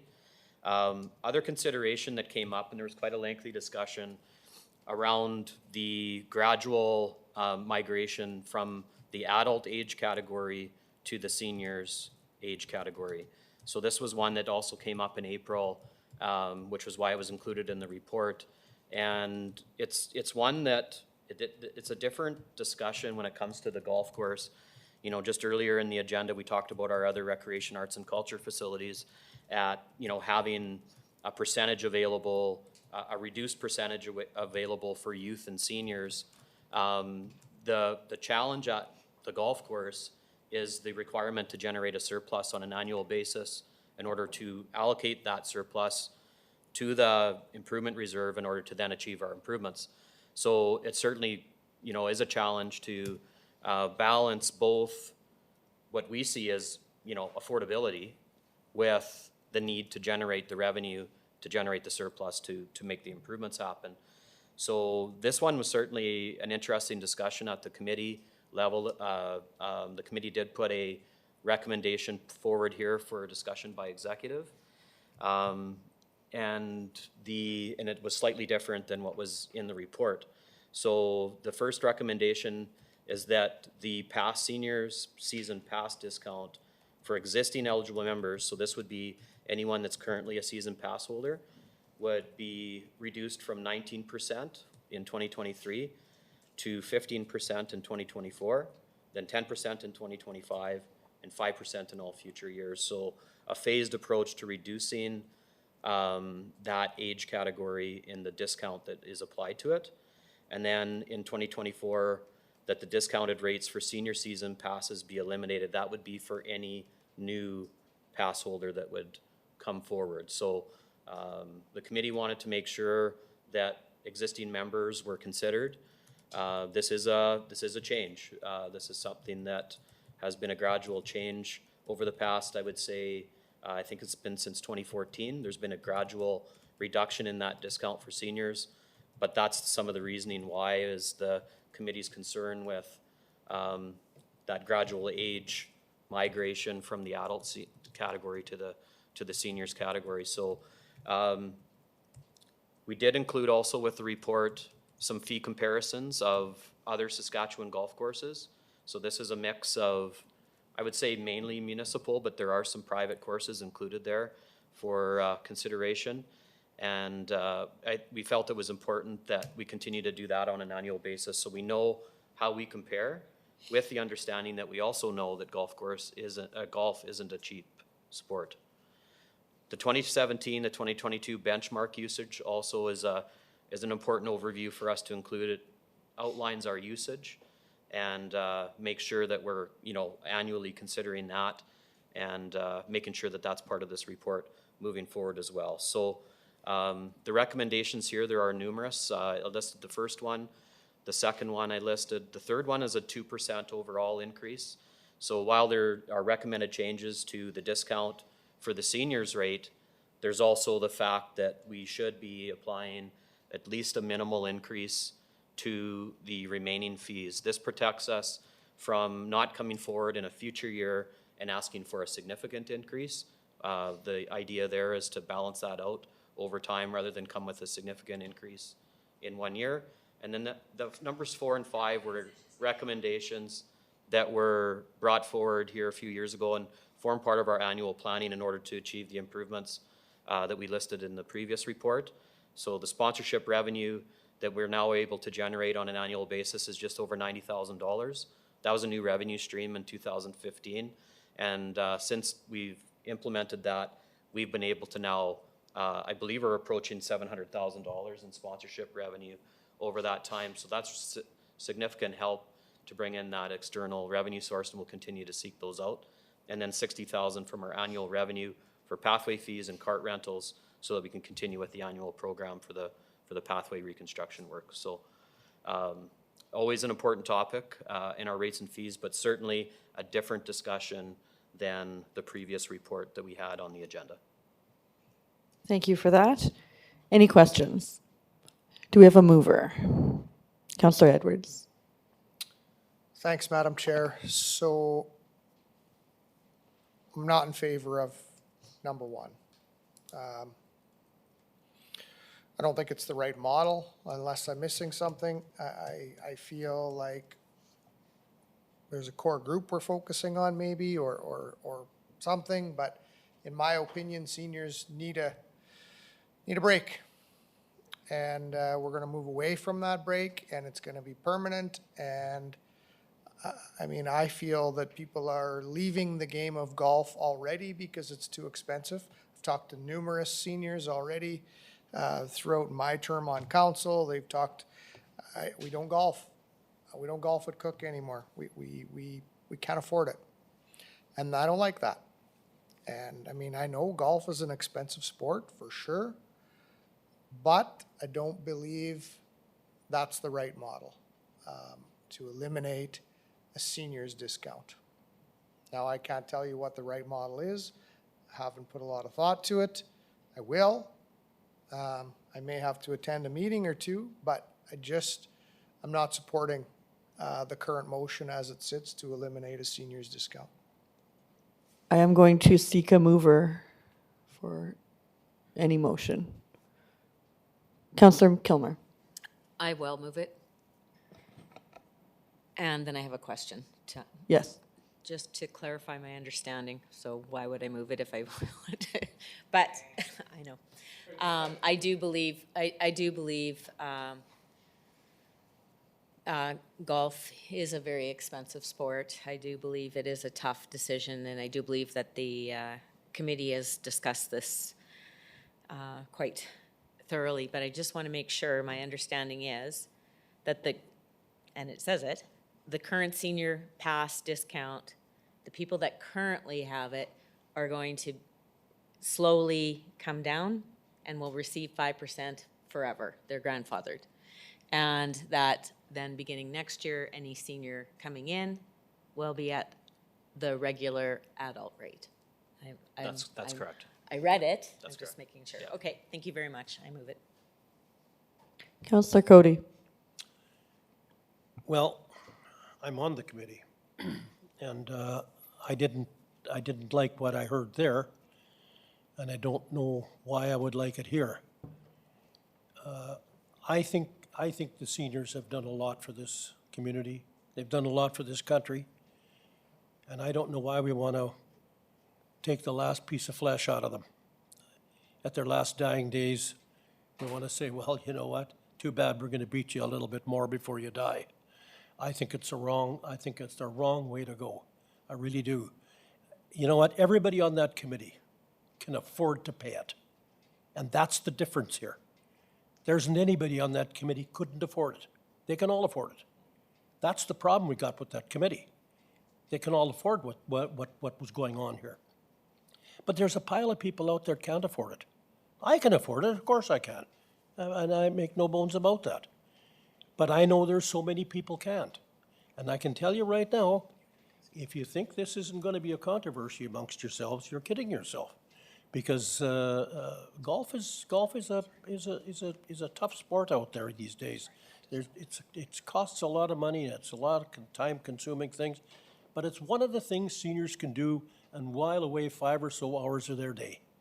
And man, what more can we ask of them that for the stuff they've done over the many years? Do you realize when you go down from 19 to 15, you add then on top of that 2%. At the end of the day, if you look at some of the rates in here, seniors will go from 1,600 to 1,800, where the other players go up $40. Can they no more afford it than the seniors? I'm sure they can't either. But nevertheless, I think the 2% is reasonable. It's not.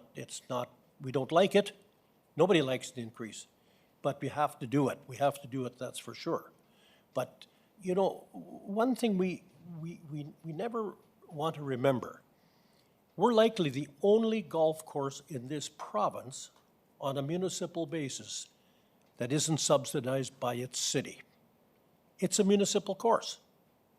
Belongs to the city, belongs to the people. And yet, what do? We say, well, they should pay for their own sport. I don't think you people think that we should do that at the Raider game or at the Alfred Jenkins. I don't think you think that. But you do think it here. Here you say, oh, well, what the hell? Those elites out there playing golf. No more elitists there than it is going to a hockey game. And you people around this table and the citizens of this community pay a peapot full to go to that rink each year and with each game, but not to the golf course. We've got to fan our own way. We have to pay for our own irrigation. We got to pay for our own this. We got to pay for our own that. And I think sometimes we have looked at it a bit wrong. I'm happy to see that this course is run so well that we don't have to come to the city. I don't want it to come to the city because, after all, then I'd have to go to the taxpayers for that too, of which we are doing too much. But I think I'm not going to vote I'll vote for all of the stuff on there, but I am not voting for number 1. Thank you. Councillor Kilmer. Thank you very much for that information and the discussion point and things to think about. My question is for the director and the alternatives that have come forward, partly being that the city pay for some of the extra costs, but one of the ones that come to mind that I read in some of the letters is the restriction of number of games or number of rounds a person can take. Are there, and then pay X amount, I don't know if that will generate the stream enough revenue, and that's my question. Are there a large number of people that cannot golf because they're, it's full all of the time? Thank you, Madam Chair, to Councillor Kilmer's question. I mean, there are I guess there would be certain days, and Darcy could speak to this a little bit better than I can, but there are certain days certainly where it's tough to get a time, I would say. I mean, you can look at that a couple different ways. It's, arguably a good thing because that means we're busy. On the other hand, you're also trying to get other green fee players in as well that supplements the revenue outside of the season pass holders.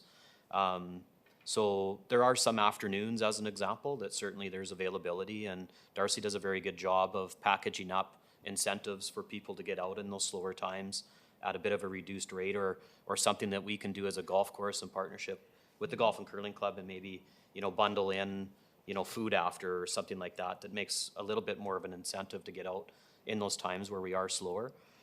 So it certainly depends on the time of year and the certain day that you're looking to get a time, but there are times where certainly they're tough to come by. We open them up 7 days in advance, and it doesn't take long after that. I think would say the majority is full shortly after. So Again, arguably, you could look at it in kind of a couple different ways.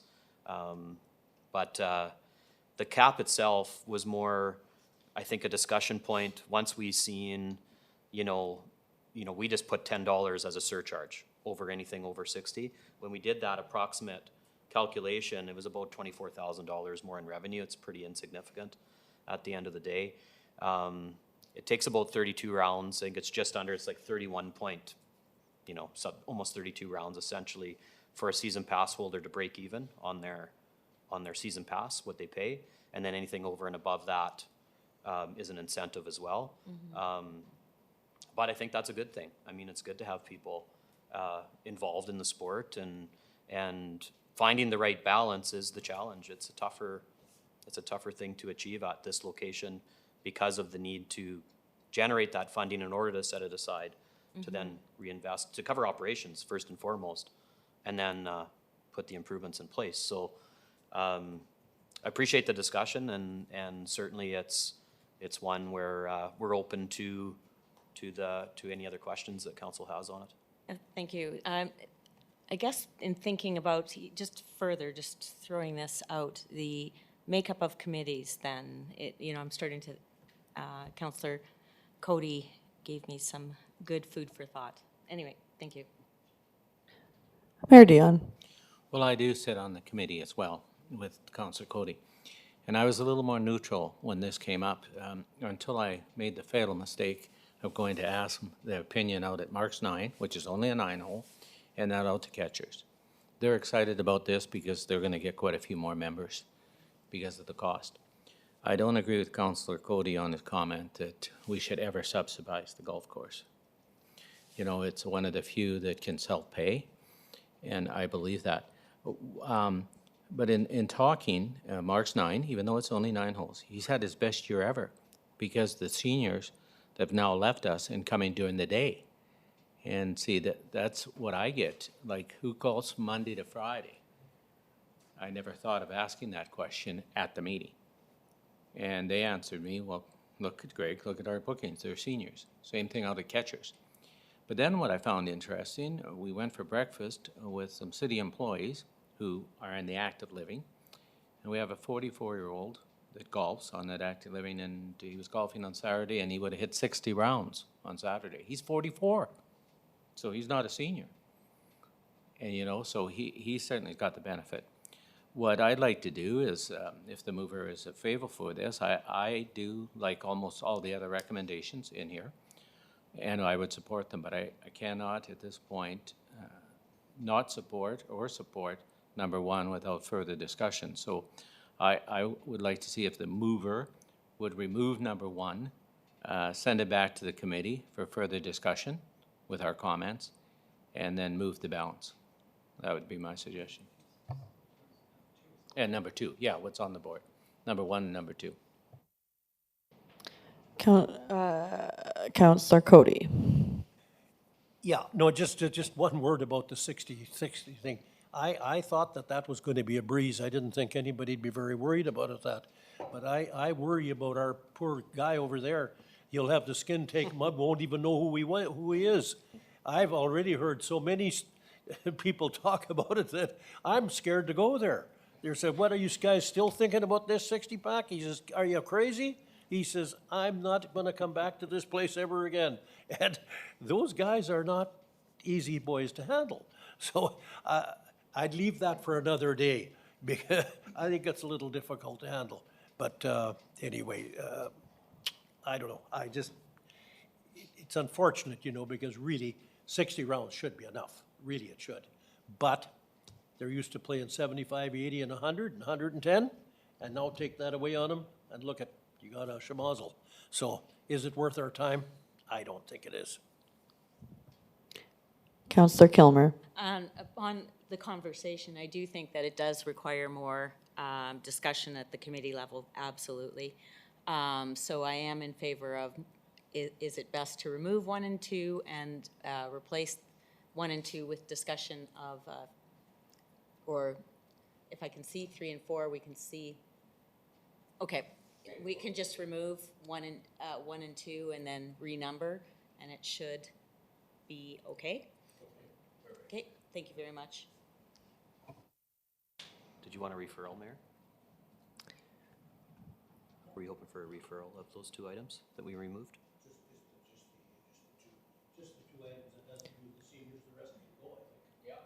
I'm going to turn to the mover, and I think the question is, do we want those items 1 and 2 that were on the board, do you want them referred back to any committee or to come back to our body at all?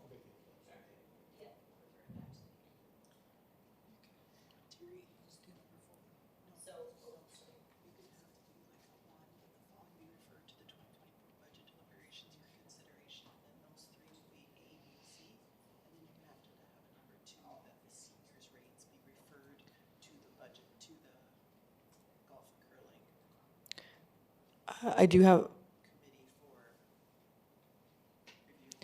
just while that's going on the board, I do have one question for the director. Just in terms of what we as a city and taxpayers provide in kind for the golf course itself, not the clubhouse, but the golf course, am I correct in remembering that all water that is provided at the golf course, that we don't bill the golf course for water, taxpayers pay for that water? Thank you for the question, Madam Chair. That's correct. So we do track it in our accounting. However, at the end of the year when we reconcile our surplus, that isn't applied. So it's covered by the city. Do you know approximately what that price tag would be? Depends, that's very tough. It depends on the year. Like in certain years where we get good moisture levels, it's significantly reduced. I think the highest I've ever seen it is just under $100,000, but that was very rare. It can range anywhere from, I think the lowest I've ever seen it is about 50. You know, it's anywhere in that range depending on how dry the season is. Okay. And are there any other subsidies that we provide to the golf course that I'm not thinking of? Not that I can think of. No, that would be the water. main. Okay. The water would be the main. Yeah. Okay. And I'll turn to Councillor Kilmer if she has her light on. I just wanted to make sure and say, yes, I agree with what we have put up on the board. The referrals. Okay. Please. I think that's still going up. Okay.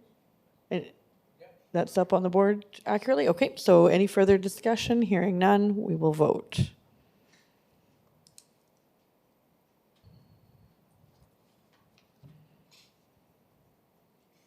Vote is open.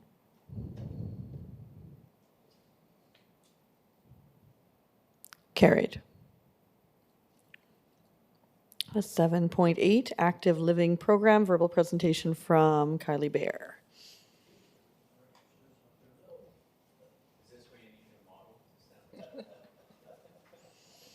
Go ahead, Director. Thank you very much. So the Active Living Program was created back in 2006.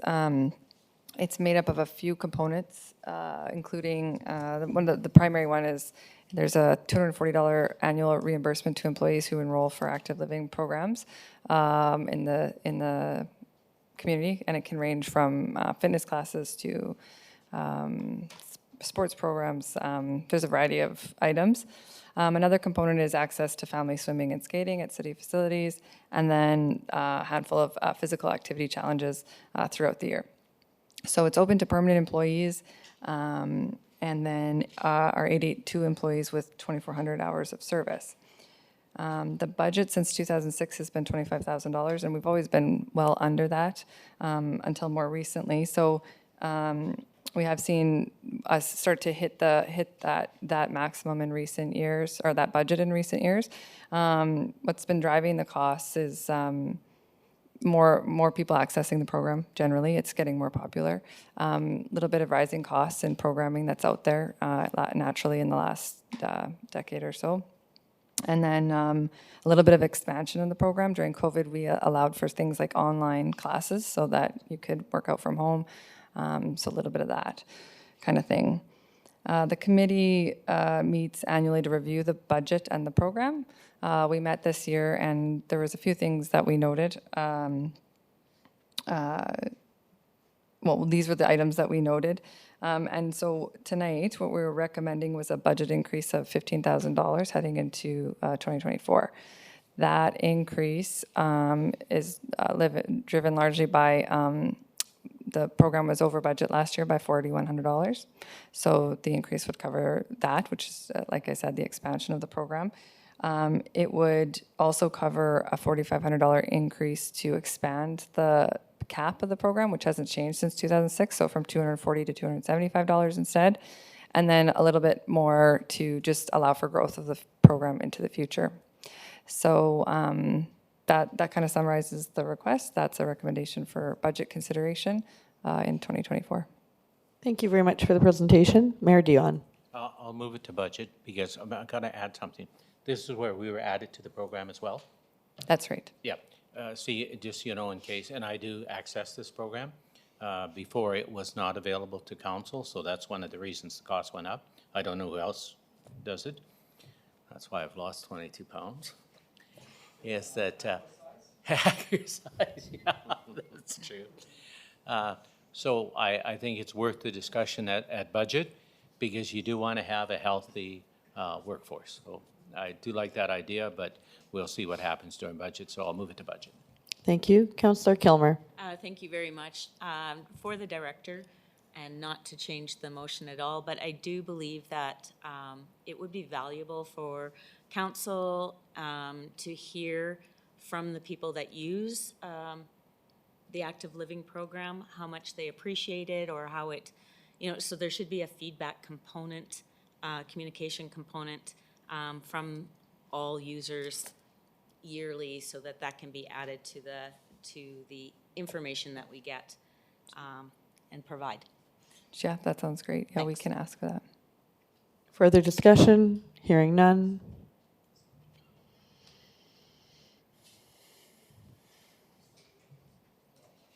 Vote is open.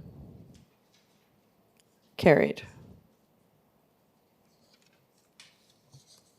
And I believe we have 8.1 downtown business incentive with a verbal presentation from Craig Gittinger. Go ahead, Director.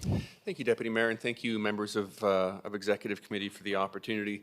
You recall this first went to Executive Committee in August at the previous meeting, at which time these two items were essentially postponed to give the Prince Albert Downtown Business Improvement District just another opportunity to review my reports, to provide their feedback, and essentially to report back to Executive Committee, and those correspondence are attached to this report. So in 2022, July 18th of 2022, the pad bid provided the City of Prince Albert with a request to essentially consider different opportunities for downtown incentive programs. They did a lot of really good research, and the correspondence that they provided us with suggested a number of different programs that are used throughout the province.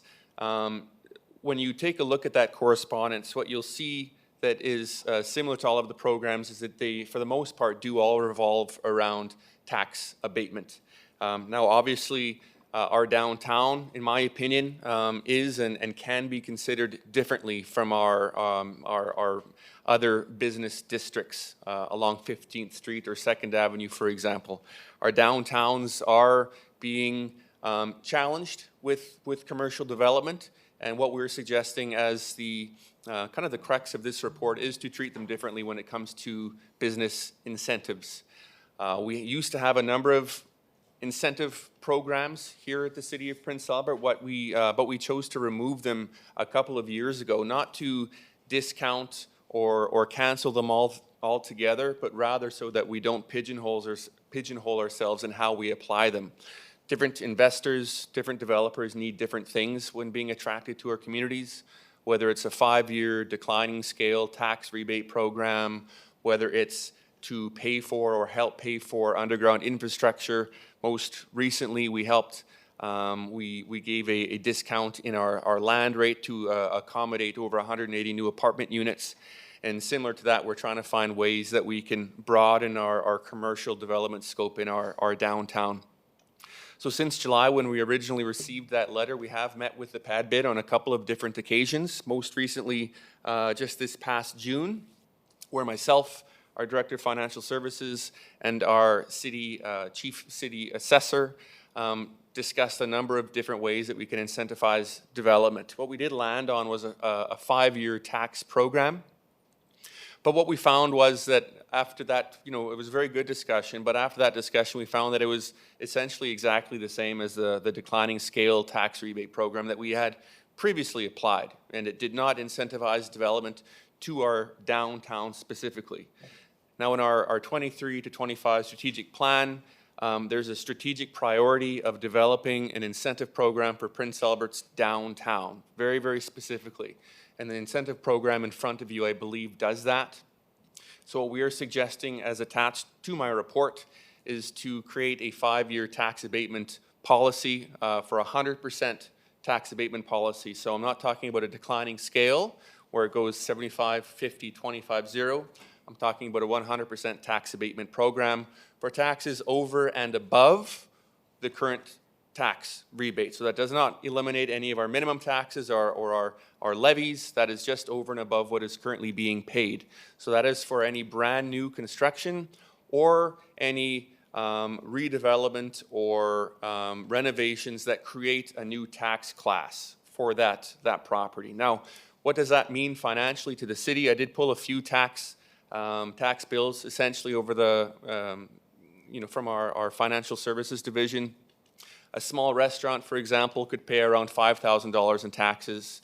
A small retail store, $5,000. We've got an office space downtown that pays about $6,000.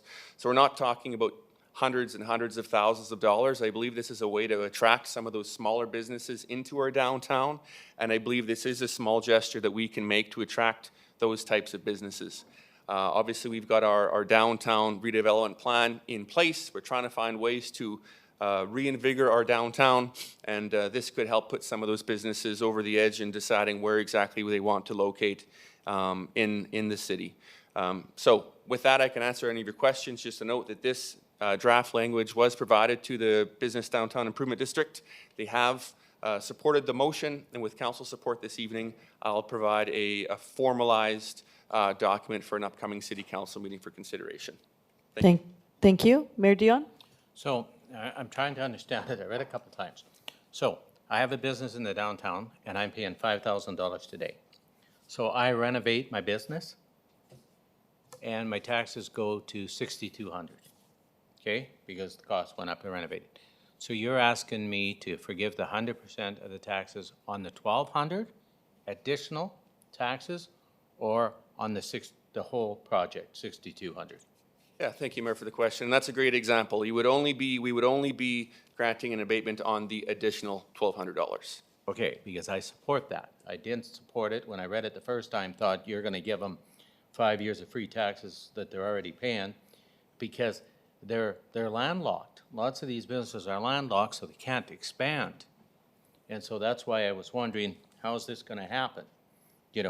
But I see what you mean now. Any improvement they do to their property that's gonna increase their taxes from today till tomorrow will be abated.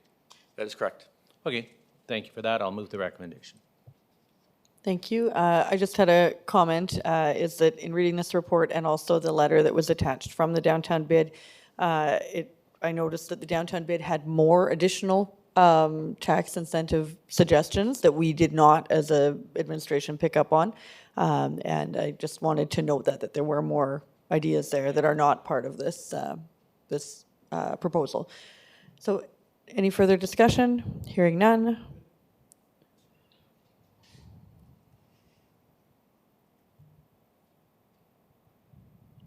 Vote is open. Carried. And accepted. 8.2, PA Business Improvement District Bylaw Amendment Request. A verbal presentation from Craig Gittinger.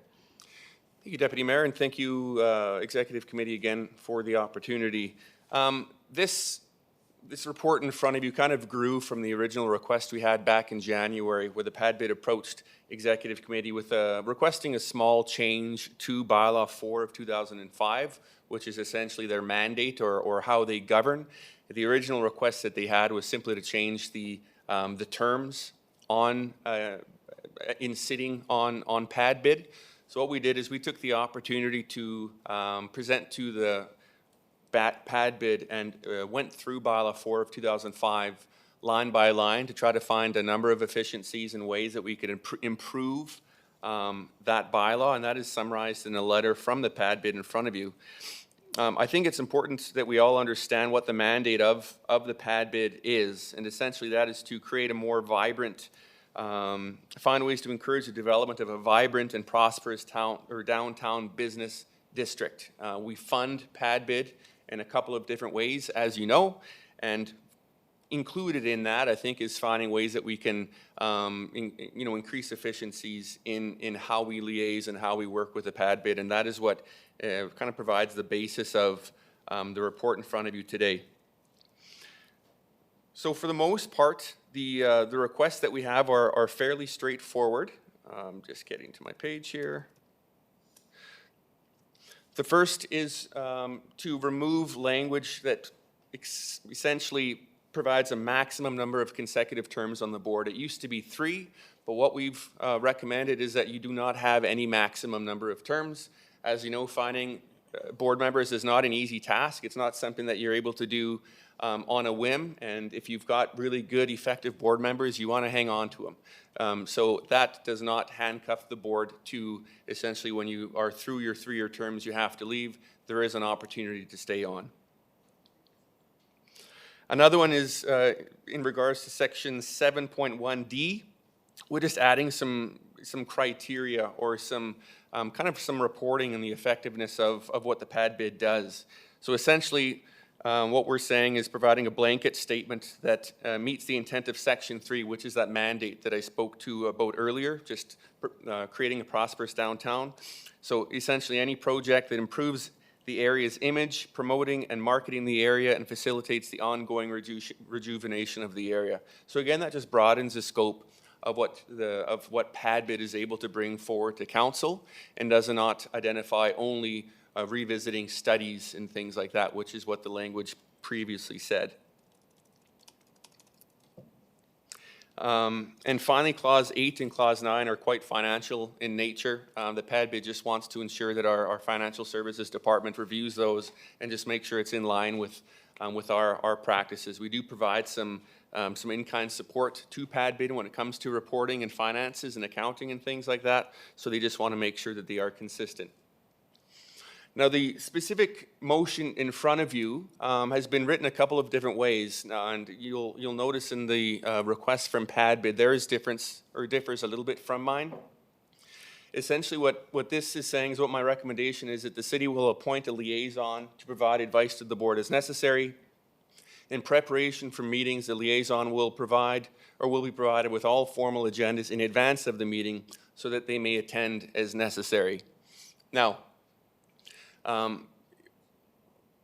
administration has never routinely attended or been mandated to attend pad bid meetings, quite sporadic when it comes to attendance of those meetings.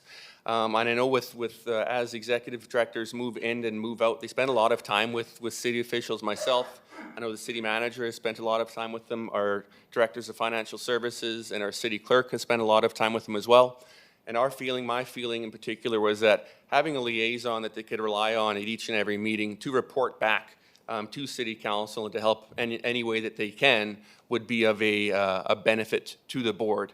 I know this is a discussion they had at the last meeting. I was not in attendance, so I don't know exactly what those discussions were, but what their request and how it differs from what you see on the board is essentially the same, but what they're asking is so that I may attend as requested. So they will continue to provide me with agenda minutes, but I would only attend if requested.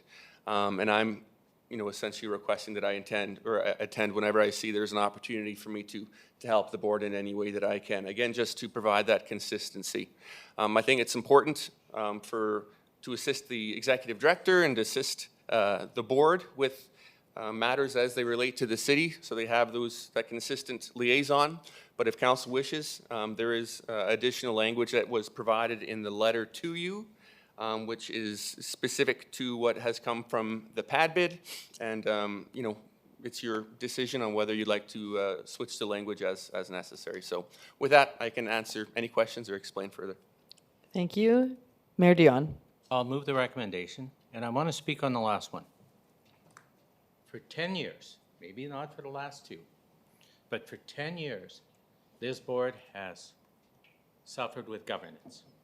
The worst thing we did is when we allowed them to blend them together in Main Street. They had 2 bank accounts, they had 2 this, they had 2 that. And the city manager, the city clerk, the director, we have spent hundreds of hours correcting this. So we finally have it on course. And that's why I support the liaison. We've worked too hard to get it back on course. Before it was awful. They ran 2 bank accounts. For what? That wasn't their mandate.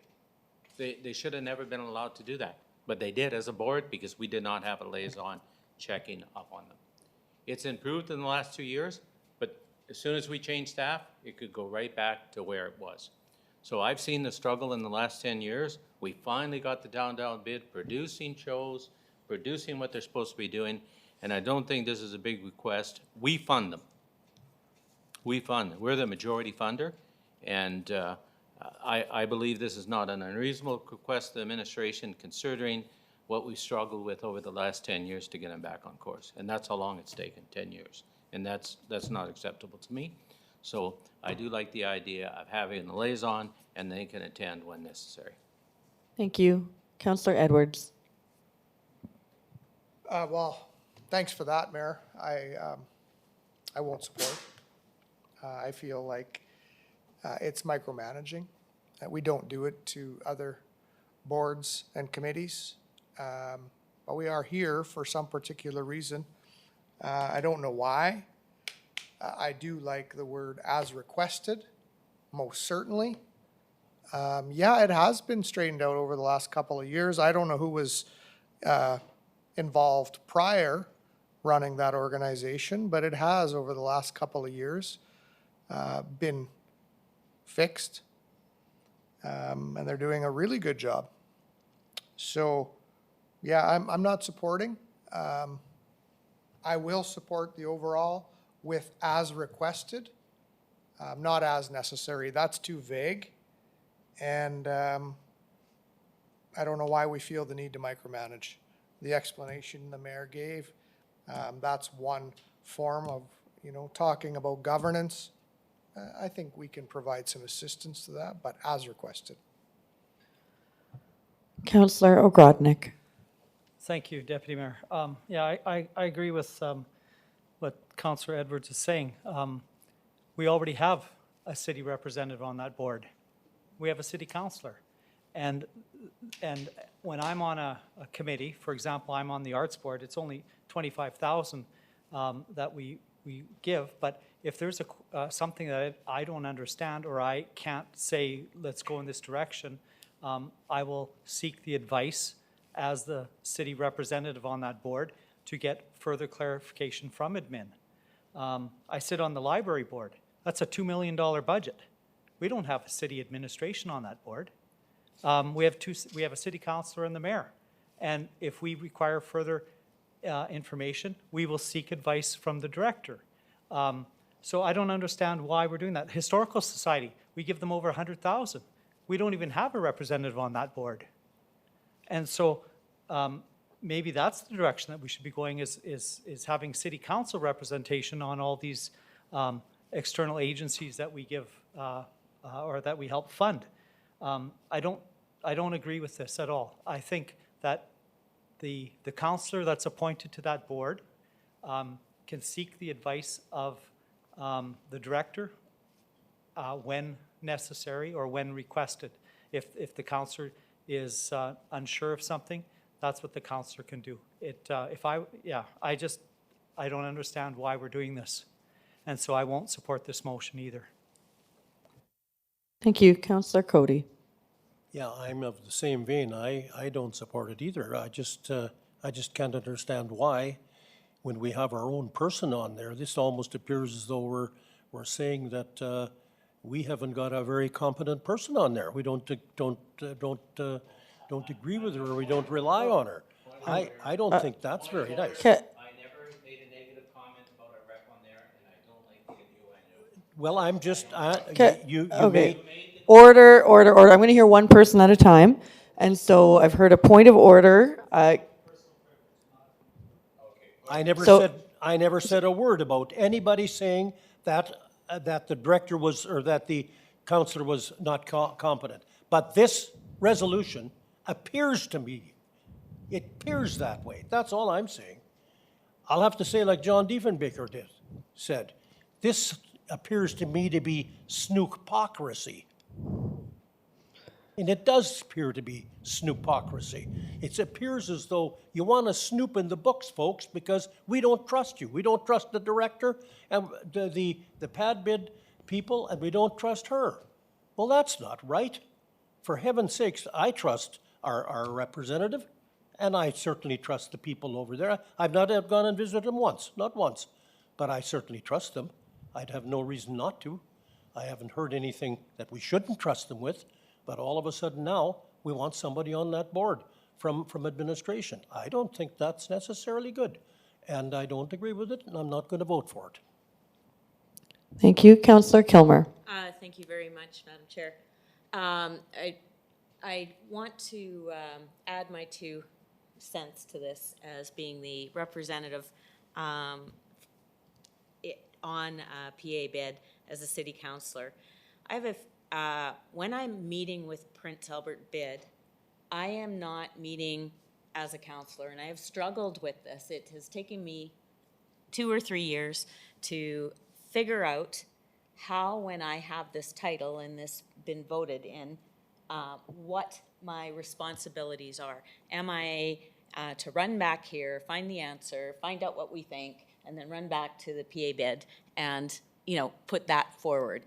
No, that is not my responsibility. My responsibility is to that board as a board member. I am 100% responsible to that board.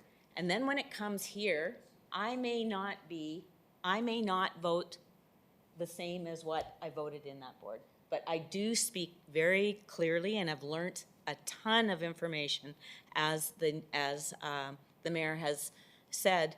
The new executive director has worked and the group has worked very hard over the past couple of years, reforming what has happened in the past 10 years, and I've learned that information as well, and we've revisited it quite a bit. So I guess I hear what my fellow councillors do say. I do hear what administration is saying and what the mayor has said, and I do struggle with deciding. I do think that perhaps we should change it to not as necessary. I do think it's very important that the city shall appoint a liaison who will provide advice to the board as asked, as requested.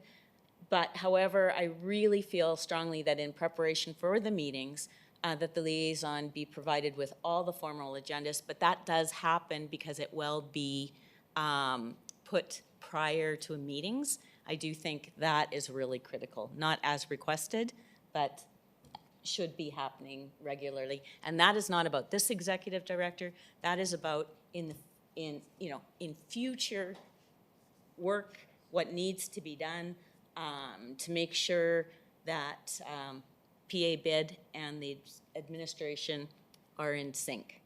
Like there's a sync to it. So I'm hoping that makes sense. Mayor Dion. Could you then help me wordsmith this?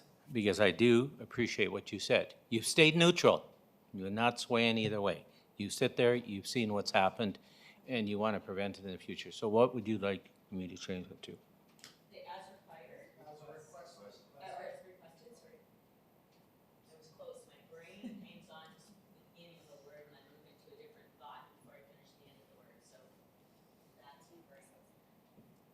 Okay? And then at the very last line, I think the liaison should be provided with all formal agendas in advance of formal meetings,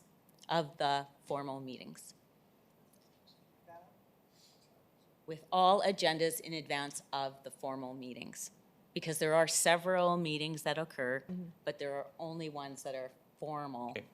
The only challenge that I have, and I'd like you to leave your light on so we can sort this out. So he gets the agenda, and there's a governance issue, and they want to open another account. He cannot say anything unless he's invited. So he's out.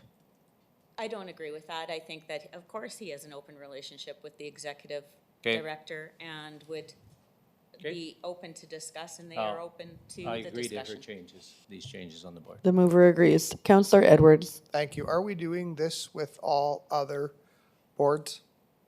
That is that a question for the city manager? That's whoever wants to answer that. I'm going to have the city manager answer, and then I'll go to the mayor. You don't have response? I'll go to the mayor, but I intend to go back to the city manager. If we had 10 years of what we put up with them, yes, the answer would be. Unfortunately, we have not had the same problem as we had with the boards. Not current. Not okay? current. It's amazing. So, but the current could be gone tomorrow. Yeah. They Good. could be gone tomorrow, and I want to make sure that it Or moves. hired. After we've got it straightened out, that it moves forward. So that's why we don't. We've had 10 years of history. Or hired. I'm going to put that question to the city manager as well. So currently, we do have a department head that does liaise with all the boards. So for instance, the library board, Jody does liaise with Alex on numerous occasions about various different things.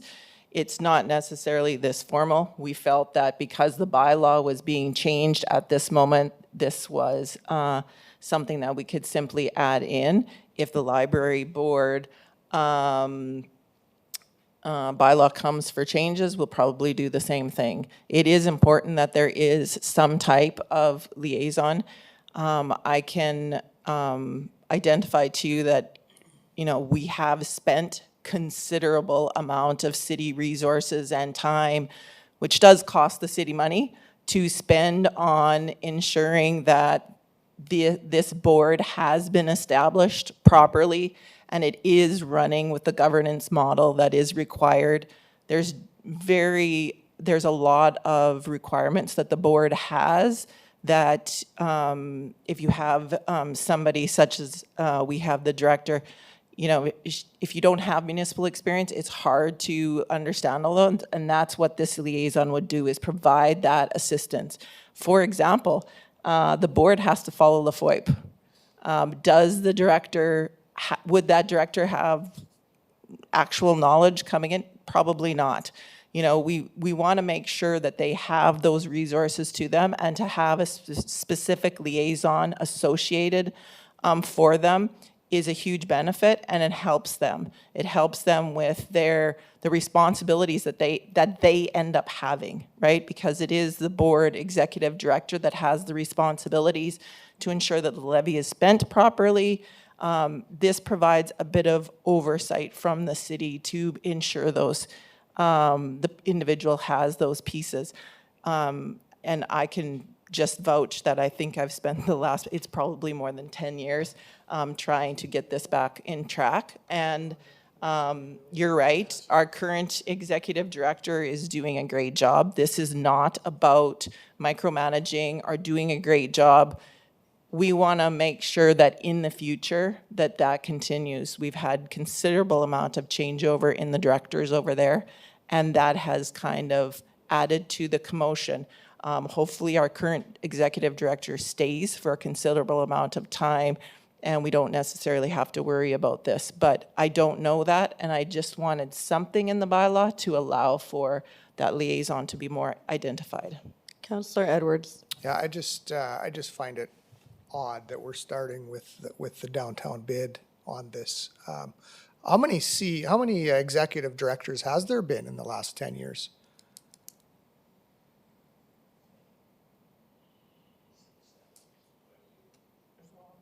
We haven't had much faith in on the work they've done, obviously.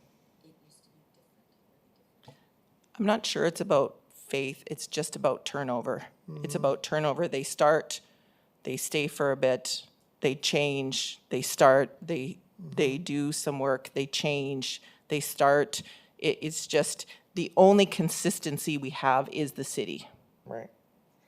And that goes with most boards, right? So I look forward to this coming, you know, for all the boards, because selecting one doesn't make a lot of sense. Further discussion? Hearing none. We'll open the vote.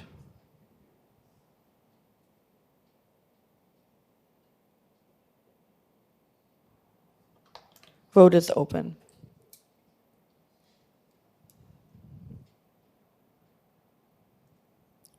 Close the vote. Accepted. Carried.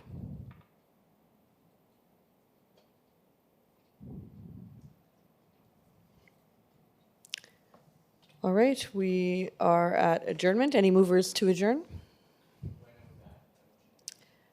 First, we will motion to adjourn. Thank you. All those in favor? Aye. Okay, and we are back in 30 minutes, so at 10 after 7.